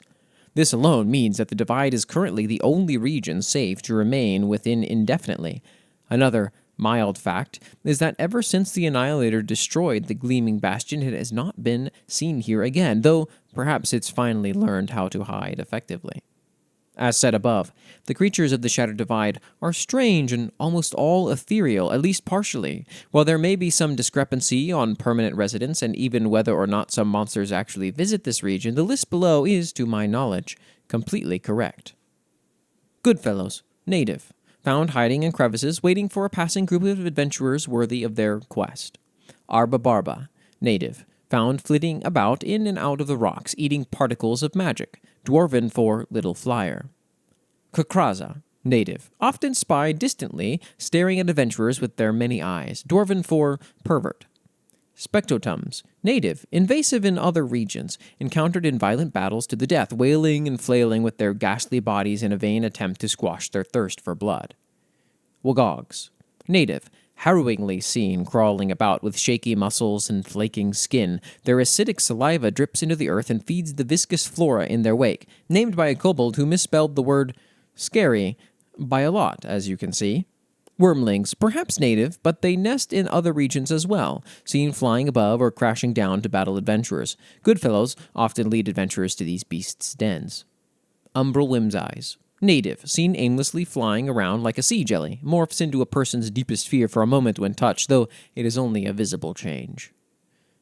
Karna Charaka, native, often seen at the last moment before it attempts to take the head off an adventurer, dwarven for flesh reaper. Immolators, non-native and incredibly invasive, spawn of the Annihilator that's sole purpose is to destroy, rarely seen burning out Goodfellow cairns and melting down obelisks, kill on sight. Babylon Brooks, native, seen harmlessly floating in midair, their bubbly bodies making a constant bubbling noise, hence their name. Argued upon whether or not it is in fact a living being or just a byproduct of immense graviturgy. Rancor Glyphs, elemental, present wherever graviturgy has a high presence itself, a hostile mode of purple light that approaches adventurers silently before ripping them apart at the limbs. Impossible to kill, impossible to deter, avoid at all costs. It's really fascinating that the safest place in terms of like the magical mutation problem is also one of the most dangerous, maybe because it's attracting a bunch of creatures thanks to this issue. Kind of interesting. Considering it cursed, yet it's something where you could spend the longest. I mean, great little juxtapositions that Predwin is kind of putting up. For day 463, the prompt was, what is a creature considered a pest in your world that it would gravely miss if its extinction was reached? Predwin the Great writes, Carrion Thieves, an entry in What Lies West. Little freakers, wee bastards, tiny itty-bitty bug-eyed cuties. Damn it, I hate how much I like them. I want to pet one, I think. Can I pet Dave? Please, pretty please. Damn. Marcus Crawler, Adventurer. Carrion thieves are monsters of the West that solely reside within the shelled trenches. They resemble octopi at a glance, but are, in study, more similar to squids than any other mollusk. Carrion thieves possess 13 tentacles, all of which are used to propel themselves through their home or to manipulate objects. Carrion thieves earn their name from their scavenger way of life, following powerful predators such as skyrippers or even just adventurers at a distance and waiting for them to fell prey. The carrion thieves do not waste time waiting for the predator to leave and will instead take rapid bites from carcasses while avoiding the creature's killer. Adventurers do not like this one bit, as all too often does a carrion thief take off valuable scales, or run off with a precious organ, or even flee with a shiny carving knife they mistook for food, before dropping the tool from a great height when they cut themselves on it. This latter part happens quite frequently, apparently. To see such whimsy myself, and I have. I can now say that I have interacted with a living monster, and not just any monster, my very own monster. That is to say, Harold brought an injured carrion thief back to the City of Worms and entrusted its care to me. At first, our relationship was very complicated. The little beast, which I have dubbed Dave, frequently knocked over valuable equipment whenever he got loose from his cage, which was quite frequent, mind you. Eventually, though, with time, he has grown attached to me very firmly. He gravitates around me, even as I write this document, and given the elasticity of his body, it is currently impossible for me to hide from him with my current door gaps. Perhaps I will need a refit done soon. With a living monster in my home, I have been able to learn much about carrion thieves. Dave has done very well to allow me to examine his behavior. They spend much of their time in hovering just above the ground to conserve energy. While flying, they exude the smell of graviturgy, described most commonly as the smell of rain, petrichor, which at the dead of night when you're ready for bed is quite calming, at least to myself.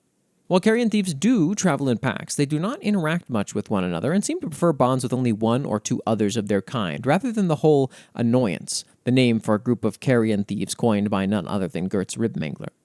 Dave represents this perfectly, I believe. While he does refuse to leave my side, even though I leave the windows open during summers, Dave does not seem interested in anyone else. Even my closest colleagues that frequently visit, such as Rack and Ashkram, are nary even approached by Dave. He will only ever get close if one of them offers food, but that's the only situation where he ever leaves my personal space.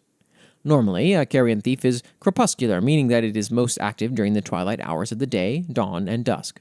Dave has grown accustomed to my own sleep schedule, if one could call it that. He simply remains awake when I am myself and sleeps when I sleep. I must admit the comedy in him sleeping longer than me on occasion and waking to find I have already left to begin writing.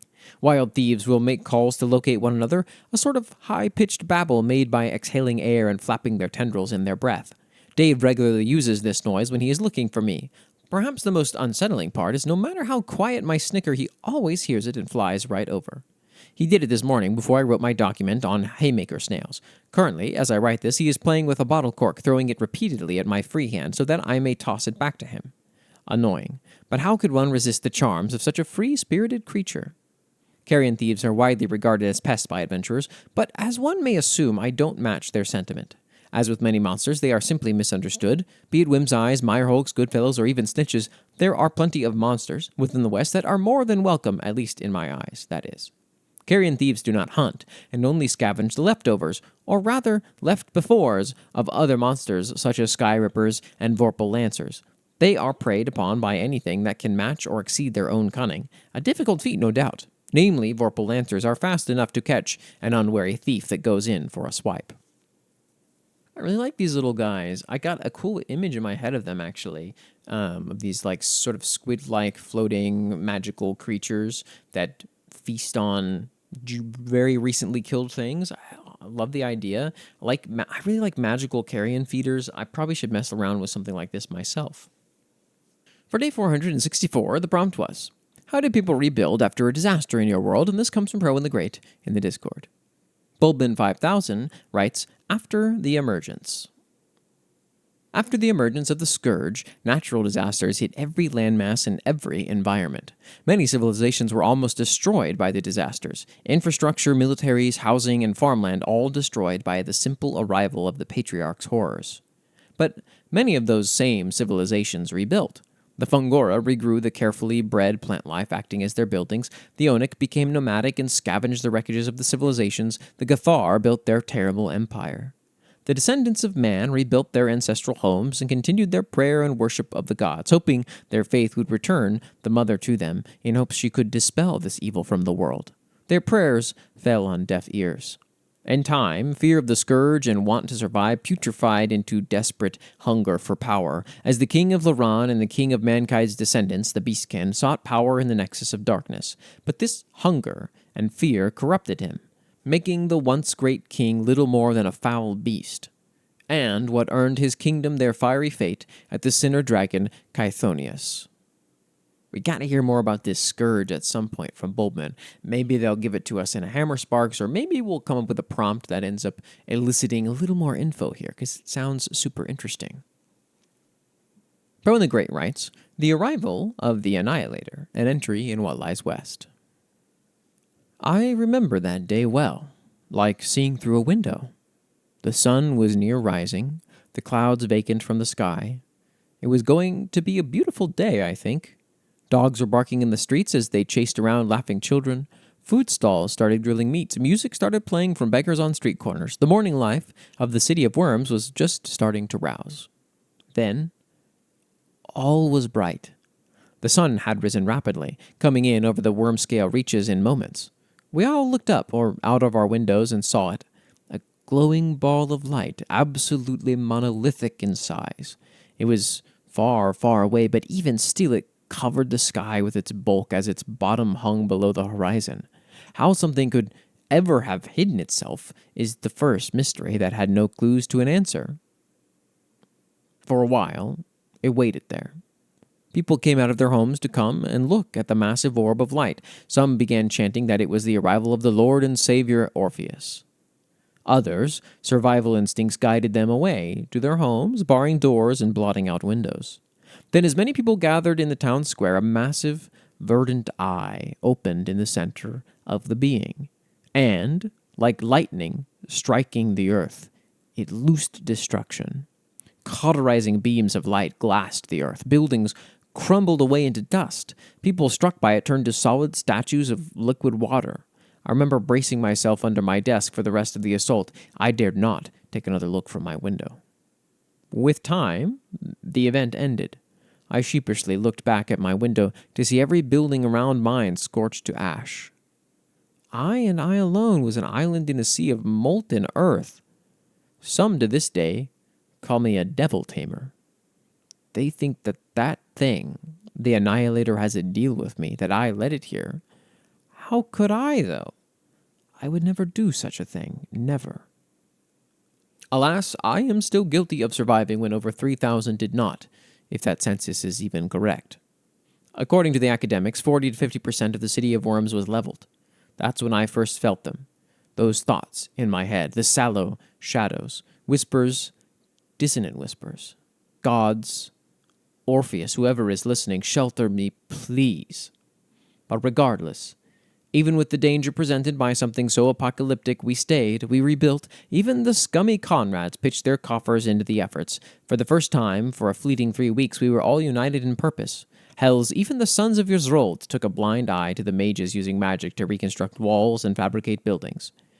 But no good deed goes unpunished, and it seems that we're still waiting for our sentence.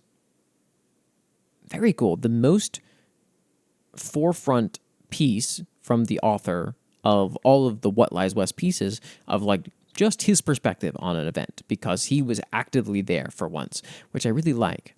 Get kind of a fun taste of now more than just his personality, but his place in society is also rather unique. So slowly getting tidbits more and more as time goes on. Twilight writes an untitled entry in the Cremus Chronicles. In Cremus, there was a war known as the Great Race War of 1392, a 10-year-long war which ended with the occurrence of the Divine Descent. As the Divine Realm was born from the mana of the Cremus' core, it is tied to it, so when the mortal realm was in chaos, so too was the Divine Realm. This led to the implementation of the Divine Protocol as well as the Judgment Protocol and the Divine's first introduction unto Cremus. This event was a cataclysm. While the Divine's aid did stop the war, their plans reached even further for the sake of their own peace. The Divines in the mortal realm, due to the Judgment Protocol, had been sorted into Demon Lords and Angel Lords, or most commonly known as Delo and Elo. Delo are to cause chaos, and Elo are to create order.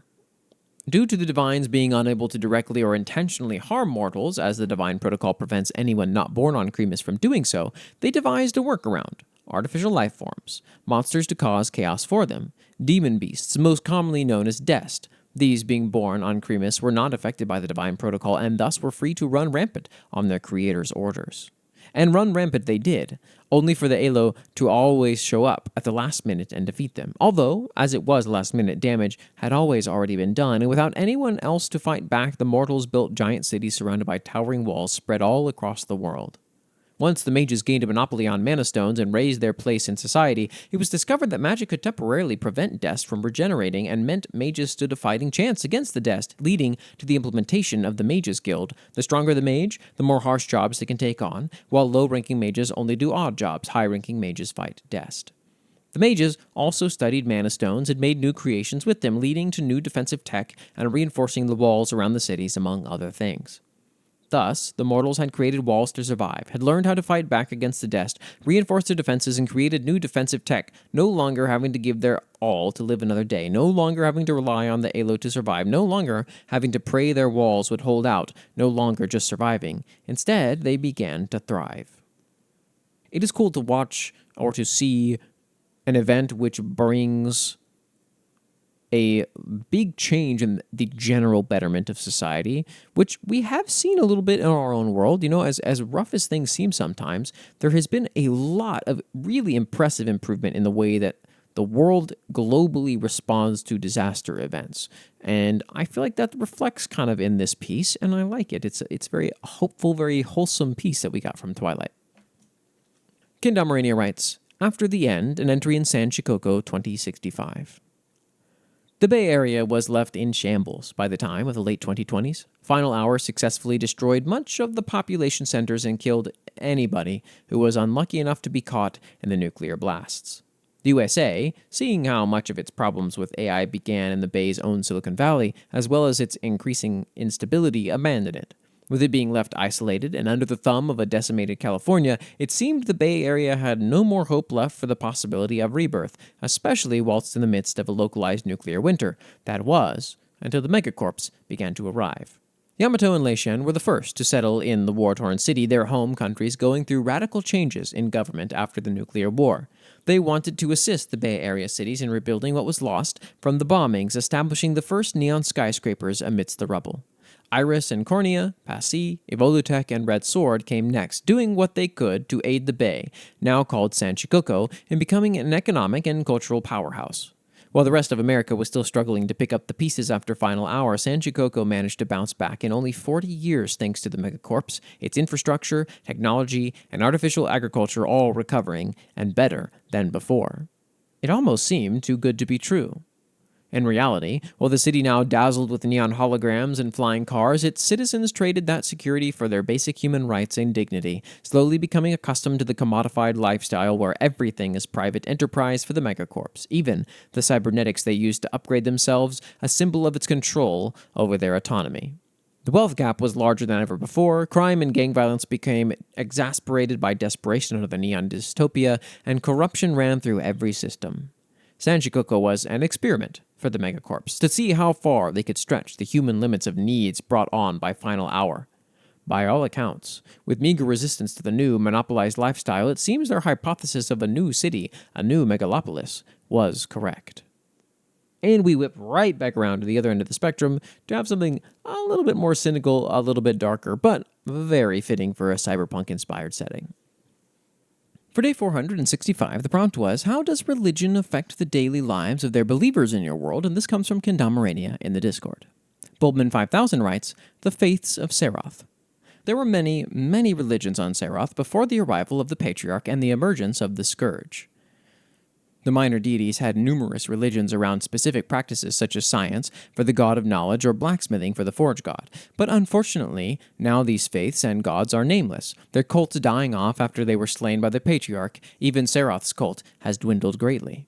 But at its peak, the cult of Seroth especially had numerous practices relating to the magic of the world, all of it starting with two occurrences many millennia ago, the Gardener Prophet and the Red Mother.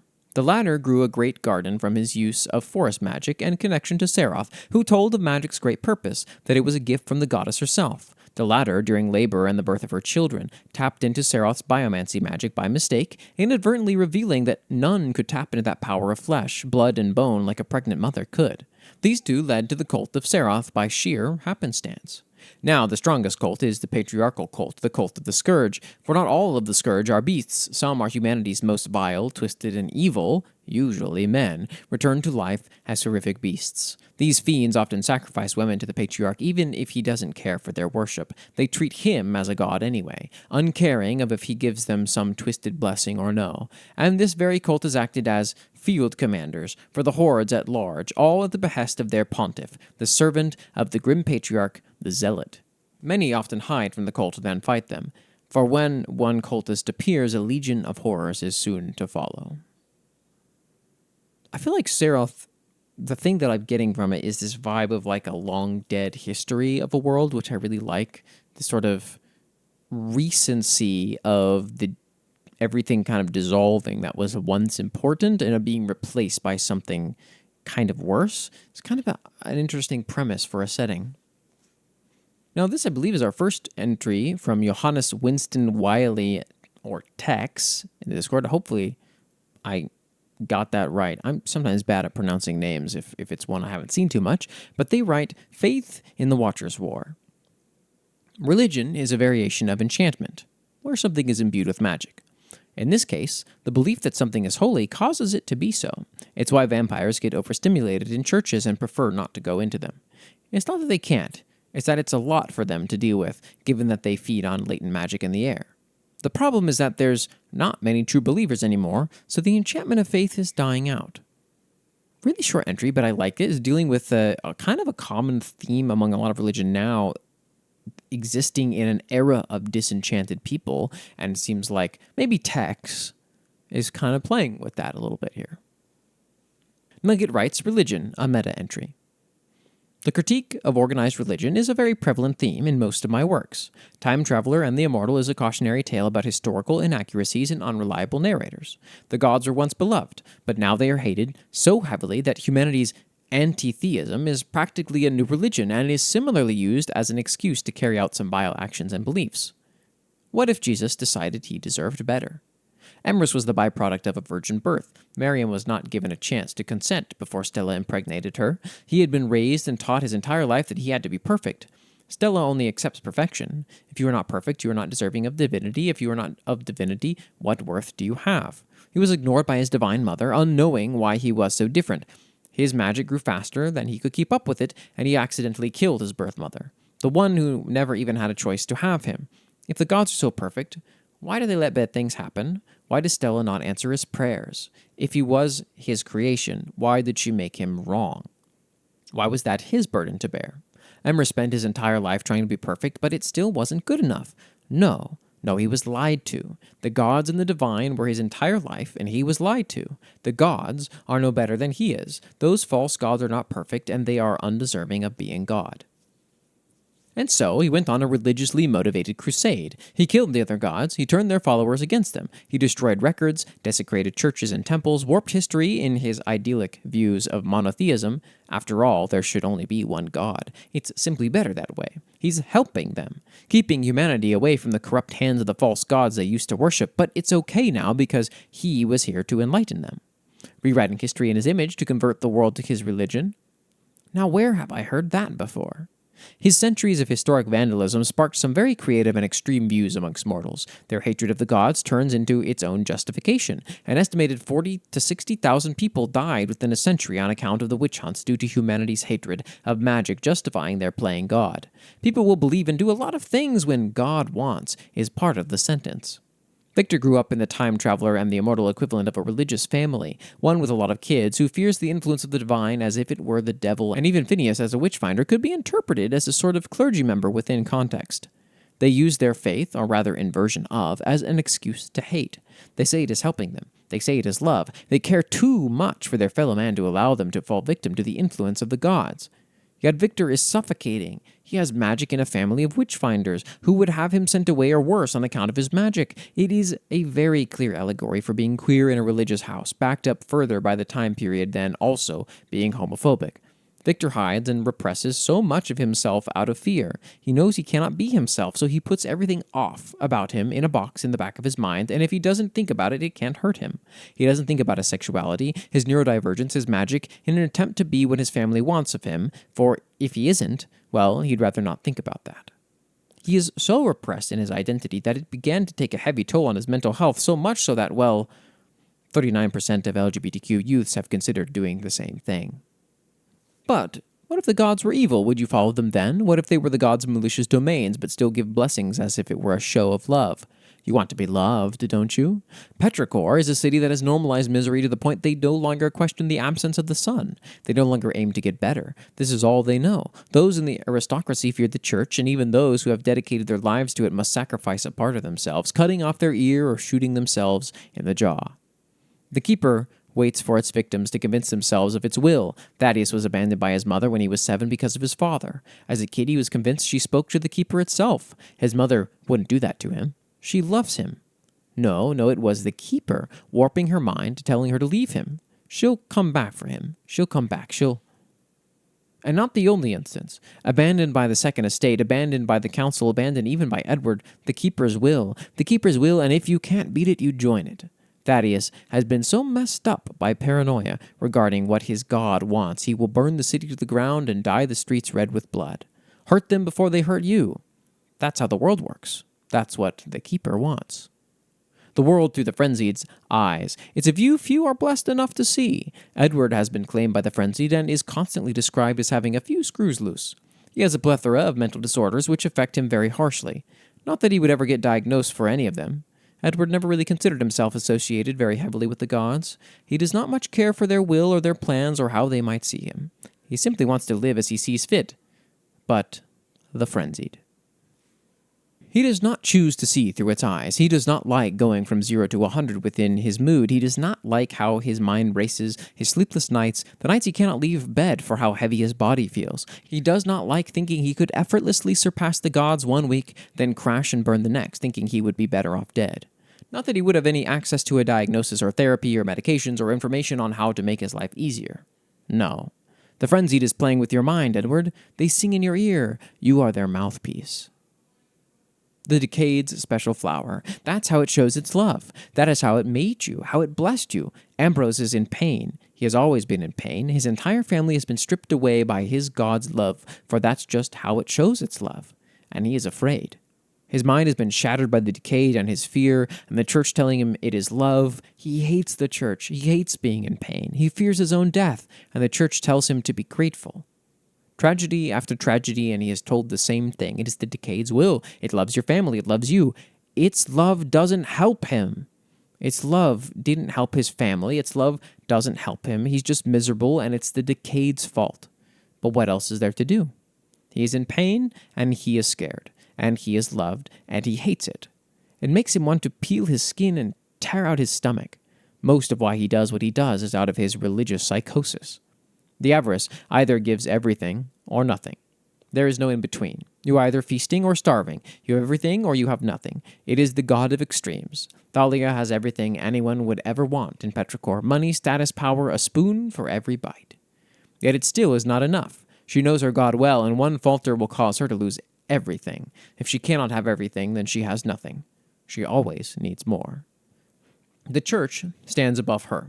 A reminder that she is still at the mercy of someone else. She does not have as much power or influence as she could have, and therefore she does not have any in the eyes of the avarice. There is still more. There is still more for her to control, and she will do all in her power to maintain her power before her god sees fit to take it away. The nature of the Petrichor gods are unknown even to me, but just how tragic would it be if all of this was in the name of gods who do not see, who do not listen, who might not even exist? Man, some really thorough stuff, some pretty deep things going on, which I think we already all knew were going on, but it's kind of cool to get, sometimes it's nice in the era of the death of the author to get a very direct quote from the author on, hey, these are the topics I'm attempting to broach. And it's especially nice when those align with the material itself. I would say, Nugget, that you've done a great job of delivering these messages so far. Ed/Music Geekery writes, Religion. Religion has an interesting role to play in the world of Daystara. This is because gods, devils, and everything in between are confirmed forces within the world. How are they confirmed? A mixture of factors. Firstly, and more prominently, is the powers that clerics, druids, shamans, and the like wield. It's difficult to argue the existence of a god if worship of them means you can turn into a 600-pound gorilla. But more significantly historically is that there are many documented accounts of individuals having personally interacted with these beings during the time known as the Great Conjoining. During this period, gateways were open to many planes of existence, and thus all manner of beings stepped both ways. Most of these portals have long since closed, but it is not unheard of to encounter trinkets that carry lingering magic and thus allow the individual in their possession to travel to these other planes. As a consequence, it is rare to come across an individual in Daystara who isn't in some way at least a little religious. Even the most irreverent of thieves might make a little prayer to either Keikodik, the god of chaos and luck, or Velastrin, the god of agility and charm, in the hopes it might grant them success in a heist. Amongst the faiths most widely worshipped there is the Church of Delmora, the goddess of creation and chief of the primary Daystaran pantheon, which takes on a variety of iterations from medical practitioners, in particular midwives, who see it as a key way of honoring the Mother of Mothers, to druids and rangers, who often call her the Great Mother, to even writers, architects, and crafters, all of whom see their works as a way of honoring the world she has made for them. There are the faithful of Nicarus, the god of death and consort to Delmora. They are a church based in dichotomies. Whilst they venerate the god of death, their role is to stave it off until a person's true time has come. Nicarus's worshippers are also expected to hold vigilance in the face of undeath, as in Nicarus's eyes. Such a state is robbing a person of their rightful rest. As a consequence, their church has one of the largest paladin forces in the world, rivaled only by the church of Nazdieth, the god of hope. In Isilda, the equivalent to Egypt, they worship their own specific pantheon. Some say that these gods originated from elsewhere, seeking out a new realm to preside over when their own had all but forgotten them. Others, that these gods are their own pharaohs, ascended to their rightful place in the heavens to guide them from up on high. Because of the latter belief, Isildans are rabid in their worship of their gods, and at the same time incredibly circumspect of any pharaoh who proves to be wanting in their governance. According to some sages, the pharaoh Imhotep IV was the last of his name because he was so incompetent that the best he could hope for is to be the shoe shiner of Fetket, Amon-Ra's butler.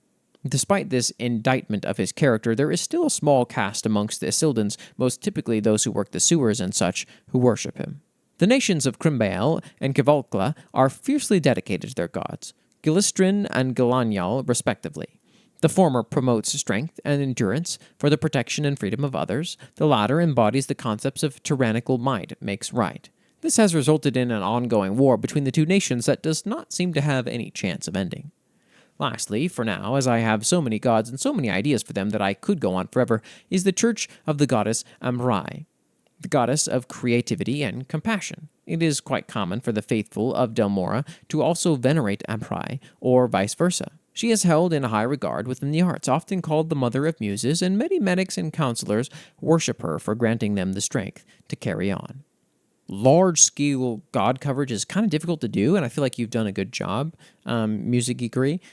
One of the things that I really took a long time in my own writing was figuring out kind of what the common folk looked like, and it seems like you've kind of done this as well. The idea that not everyone is necessarily part of clergy. In reality, if you have a sort of fantasy medieval-based setting, they're probably more like lay people who maybe go to a service, go to a ritual, go to a rite, whatever may be, but then, the rest of the day, they utilize the lingo and the belief structure, but aren't particularly impacted necessarily by the direct goings-on of the actual religious bodies, which I feel like is what I was getting from you a little bit. But I could be wrong. And for the last day of World Hammer Episode 11, Day 466, the prompt was, are there any renowned musicians in your world? And this comes from Prebwin the Great in the Discord. Nugget writes, a voice like no other, an entry in Petrichor. Edward Lockhart is truly blessed, his voice and playing like none other. It is all he had at one point, playing for strangers on the streets for coins, trying to make everyone's day a little brighter with his song. It was his voice that once led the revolution, that sang for his future husband outside his balcony, that pried the traumatized eyes of Thaddeus away from the window for the first time in days, that brought rain and sun to corners of the sky that had remained stagnant for centuries.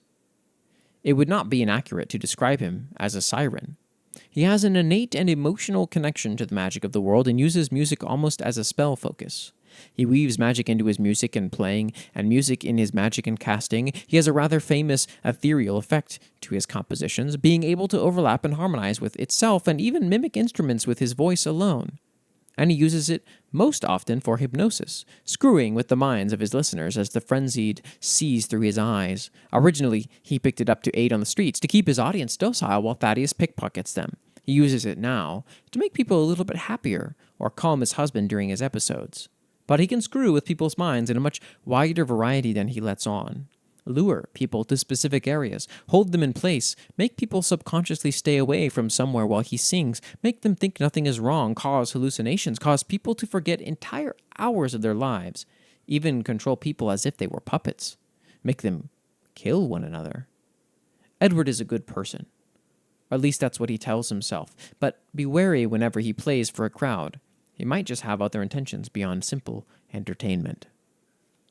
Getting a lot of Edward's true sinister nature in this episode, which I think is a lot of fun, because it has been hinted at a lot by Nugget in previous episodes, especially in responses to my own sort of misunderstanding of Edward's character, I think. But I'm beginning to get a lot more of an accurate picture of that, I think, now, which is kind of cool. And finally, we have our Hammer Sparks section, where people can submit into 3 first-come, first-served spots for any writing for any reason. It could be old prompts. It could be just something you wanted to share. Bulbman 5000 writes, referencing prompts 452 and 421, content warning, general violence. Those prompts were, respectively, what was the scariest individual, event/action/realization in your world? And has anything significant been entirely forgotten in your world? Long ago, Seroth herself took Earth and its sibling parents, subsuming them into her own planetary form. Upon doing so, she witnessed her daughter, Mother Gaia, die in her arms, giving one warning with her final breath: the Patriarch is coming. After borning her daughter, Seroth discovered one thing did survive what happened on Earth, mankind's final construct, an AI called the Archivist. The Archivist pleaded with the Holy Mother to create creatures evolved from humanity. In return, he would give Seroth all he knew of all of Earth, from history to the biology and chemical makeup of every creature documented. Seroth obliged, considering the machine an adopted child more than a construct, and so Seroth created countless species of creatures, all designed after life from Earth, and so did Seroth learn of humanity in fullness. She wept for them, wished she could have shown them her love and care after centuries of pain, but still she relished human form, actively becoming chimeric beasts between animal and human purely for her own enjoyment. But in time, her daughter's warning came to pass. He was coming. And so, Seroth with her divine children, save for one, and her draconic husband that made up her pantheon, they prepared themselves to face this patriarch. But none expected the horror of what was to come. A meteor landed on a large landmass on Seroth, incinerating all life upon it. To the mother, it was like a painful branding. She knew it was him, and so they went to this now dead land. Ash filled the skies and light was barely seen. All was too quiet. But the god of knowledge foresaw what was coming, and as he opened his mouth to warn the others, he no longer felt the rest of his body for the brief moments he was still alive. The patriarch ripped his head from his shoulder in a moment. Is that all? As he held the god's head in his hand. And so the fight began, yet god after god fell to his fist and blade. The others did not expect his horrifying strength, and in due time all that was left was Seroth and the dragon father Angarkos. Go! Get out of here, he's mine, Seroth roared to her wounded husband, as he took flight, worried of what might happen. The fight was long and brutal. The elements roared and shook neath their combined might, but for all the wrath and rancor, the battle did end, with the Patriarch as victor, Seroth's divine form broken at his feet. But she did not die, as her soul returned to her planetary body, but as she formulated a new plan, she was ripped from her planetary form. She felt a skin she was not prepared to feel. Fluid filled her eyes she didn't know she'd have. Muscles and nerves she did not create twitched and trembled as she struggled to crawl across the darkened land. She opened her unprepared eyes. As her own wind filled the breath of her new body, she saw exactly where she fought him. And then she looked down at herself. She was human, naked and afraid. The Patriarch's shadow loomed over her as she jerked her head back to see him, his wounded and half-charred form looking down upon her. At last, the words crept into her mind like a plague as she froze with fear, realizing his plan. None saw what he had done exactly, but the spiritualists and the remaining two gods, her husband and her worm daughter, both knew, as he enacted every act of violence and pain a human could imagine upon her. Damn you, Patriarch! I'll kill you myself for this! You will pay for this! The Dragon Father roared in rage, hate, and pain, for he felt more than any other what his divine wife was experiencing at the monster's hand. 3 days passed, until at last this forced humanity upon her was allowed to die. Mother, the worm croaked, as she looked down and saw Seroth as a human woman, curled and trembling in deepest darkness, pain radiating to all nature. It almost diverted her attention from what came next. A darkness erupted from those charred lands as the Patriarch's voice roared and thundered across the world. Oh, terrible human pain with writhing machine and twisting metal, rise and crush peace beneath your heel. Deformed humanity stretched along machines rose from the charred lands, screaming and howling as machines whirred to life. Oh, rotting humanity, let all who live now know your decay as you spread in my name. Rotting beasts of human form rose, oozing blackened ichor, a cancer upon the world. O raw, unfiltered human violence, crush all who dare defy me. Crush the world's sons and daughters who dare hold to hope. Horrors of twisting human anatomy rose from the horrid darkness, nigh unfathomable as they writhed onwards. Go, my subjects, my beasts, spread rot and pain as a cancer upon the world, crush the mother's children, make all the world my created nightmare. The patriarch roared as his beasts charged forward, as light no longer shone on the charred deadlands, as wind stilled and life retreated, and so was the rule of the patriarch, and so was the beginning of the Age of Scourge. And for 2,000 years, all life lived in fear and trembling his wrath. But perhaps in distant kingdoms there was a speck of hope, as but 8 small lives, wounded and broken in ways unique to them, still clung to determination and hope. Perhaps, so thought one of the last lovers of the goddess, there was hope to be found in these 8 children of the world. Well, I suppose, ask and you shall receive. I was curious more about the Scourge, and here we got it. A great piece of sort of a bit of a flux between mythology and kind of direct exposition, which I thought was interesting. And Bultmann has some kind of cool, interesting background to the world here. Bultmann writes, bottling it up. Trigger warnings for some depictions of suicide as well as just a little bit of gore. Marina sat against the wall in the back corner of her room. Her knees were pulled up to her chest, 2 glass potion bottles clutched tightly in her webbed hands. The liquid contained, the larger of the 2, was an angry red, not unlike blood, and it swirled violently, despite the bottle being held perfectly still. The comparison made Marina even more uneasy, so when the cork started to push out on its own, she quickly moved to shove it further down the neck of the bottle. The second, smaller and more round, was filled with a murky black substance, not unlike the oil Ajax always had smeared all over himself. It was deathly cold in her grip, and she could have laughed at the irony in that, but she was in no mood for humor.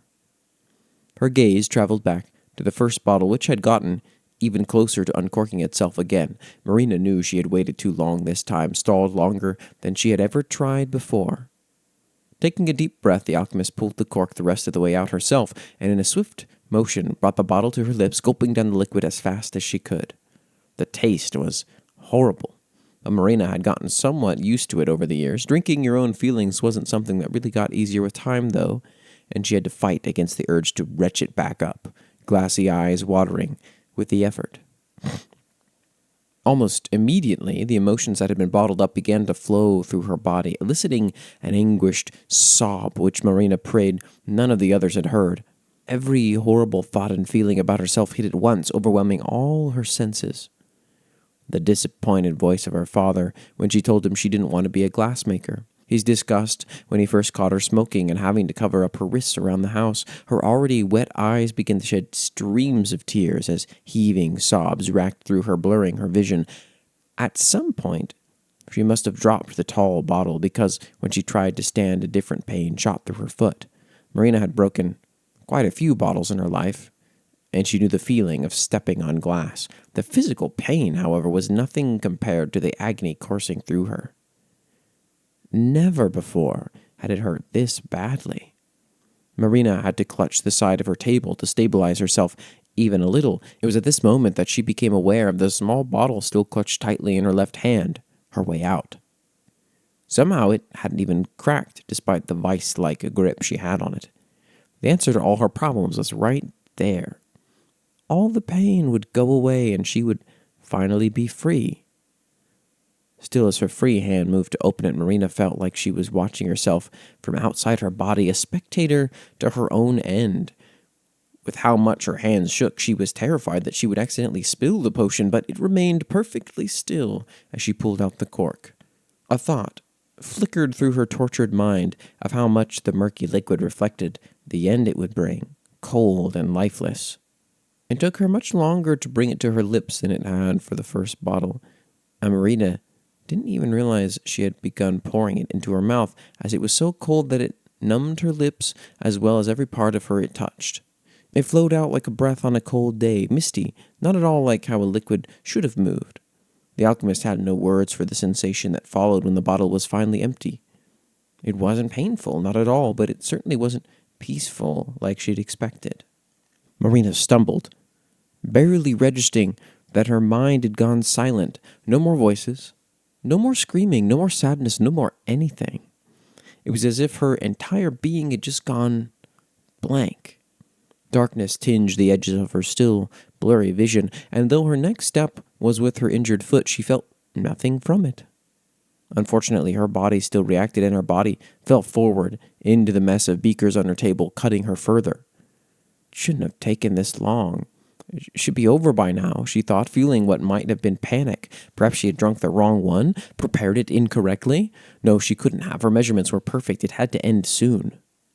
Marina was dimly aware that she had slumped off the table and of another almost warm sensation, but it was hard to tell what was happening to her at this point. Again, she felt like a spectator, though now watching through a blurry, dirty lens.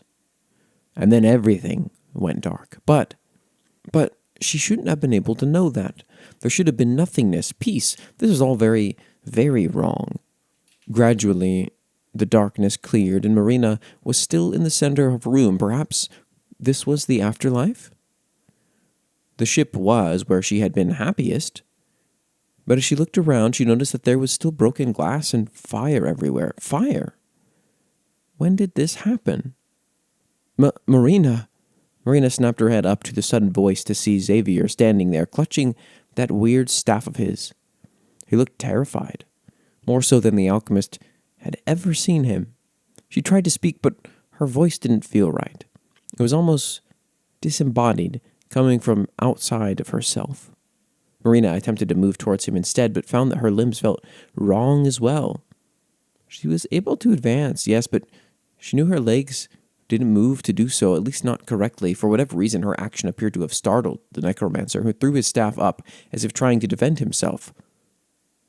All at once, Marina lost control of herself. Her body froze, unable to make even the slightest movement. Luckily, whatever Xavier had done ended just as fast as it started, and she could move again. But that didn't ease her mind at all. Her friend's horror turned to a mixture of guilt and surprise before he fell to his knees weeping. The emptiness that had taken her mind after drinking the potion was gone, and her thoughts were already a jumbled mess. Somehow, through that, Marina recalled the mirror she kept in her room, so she spun around to face it.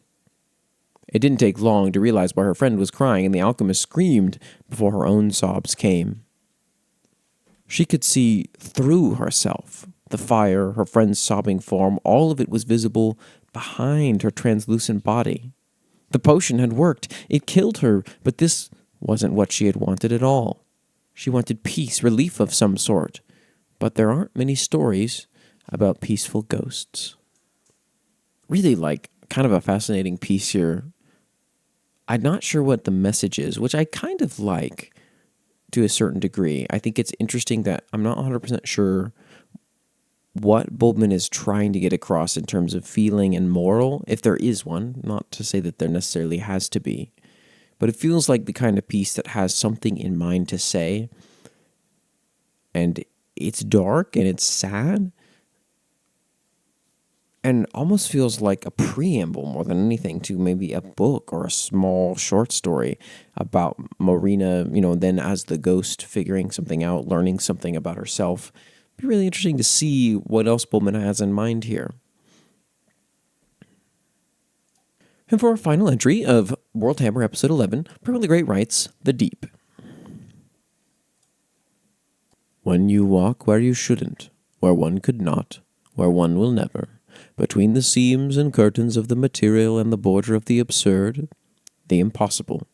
That time, and that time alone, is when any mortal would ever be the closest to the fore, at least physically, if such laws of reality even exist within such a place. Dripping thoughts falling from a ceiling of the mind of the unfathomable, careening down and down and down unto and into and throughout you. Sallow shadows in the shadows, risen, withered, and unbidden. Remember this. A thought I did not think. The deep, the place where the four wait and wait, their weight pressing upon history and future. Orpheus annihilated their kingdom among the physical, so they made one that cannot be entered nor left, that they and only they may rule it. The deep is the realm of the eldritch, the fathomless, the incomprehensible, just as our ocean magnanimous. The deep has no bottom. There are unknowable horrors lurking within, though at least our horrors can be slaughtered with knife. No matter how large a kraken, no matter how numerous the sharks, no matter how cunning the leviathan, we can kill them. Harpoons on rope, pitch to burn the waves, muskets to coat the depths. But the things within the deep, the other realm, they cannot be wounded, they cannot be even gazed upon, lest the mind will be rended asunder. The creatures born of or twisted by the deep are known as spawn by adventurer, scholar, and recorder alike. We fear them, and rightfully so, for they are the bump in the night, the demons in the folktales, the men that knock at midnight. They ask to enter homes they will never leave. They bind to souls they will never vacate.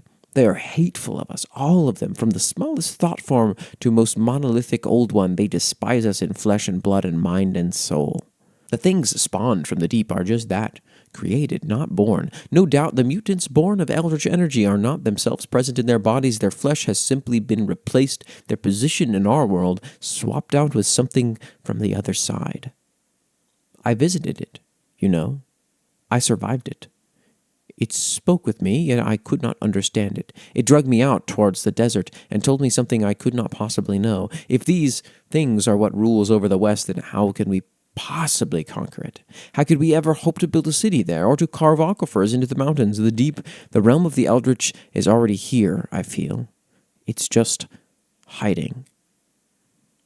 I really love the way that a lot of the What Lies West entries have skewed towards telling the tale of the individual writing the entries. We're getting like a meta-narrative going on here, which is like kind of fascinating, but also still details, still exposition, world builder-like exposition of the world, and it's just getting more and more kind of interesting, and I wonder where Predon's plan is. I'm very curious, but I'm happy to be towed along for the ride. That does bring us to the end of Worldhammer episode 11. Remember that if you want your own stuff read aloud here, the only thing you have to do is come to the Discord server and respond to a daily prompt in the Build Together forum and tag it with Worldhammer, and it gets added. We still don't have a system of culling any of the writing yet because it's still something I can do within a 2-week time frame, but whatever you decide to do, thank you so much for listening. Please rate us on Spotify and Apple Podcasts or wherever you get your podcasts. The more people we can share all this wonderful writing with, the better.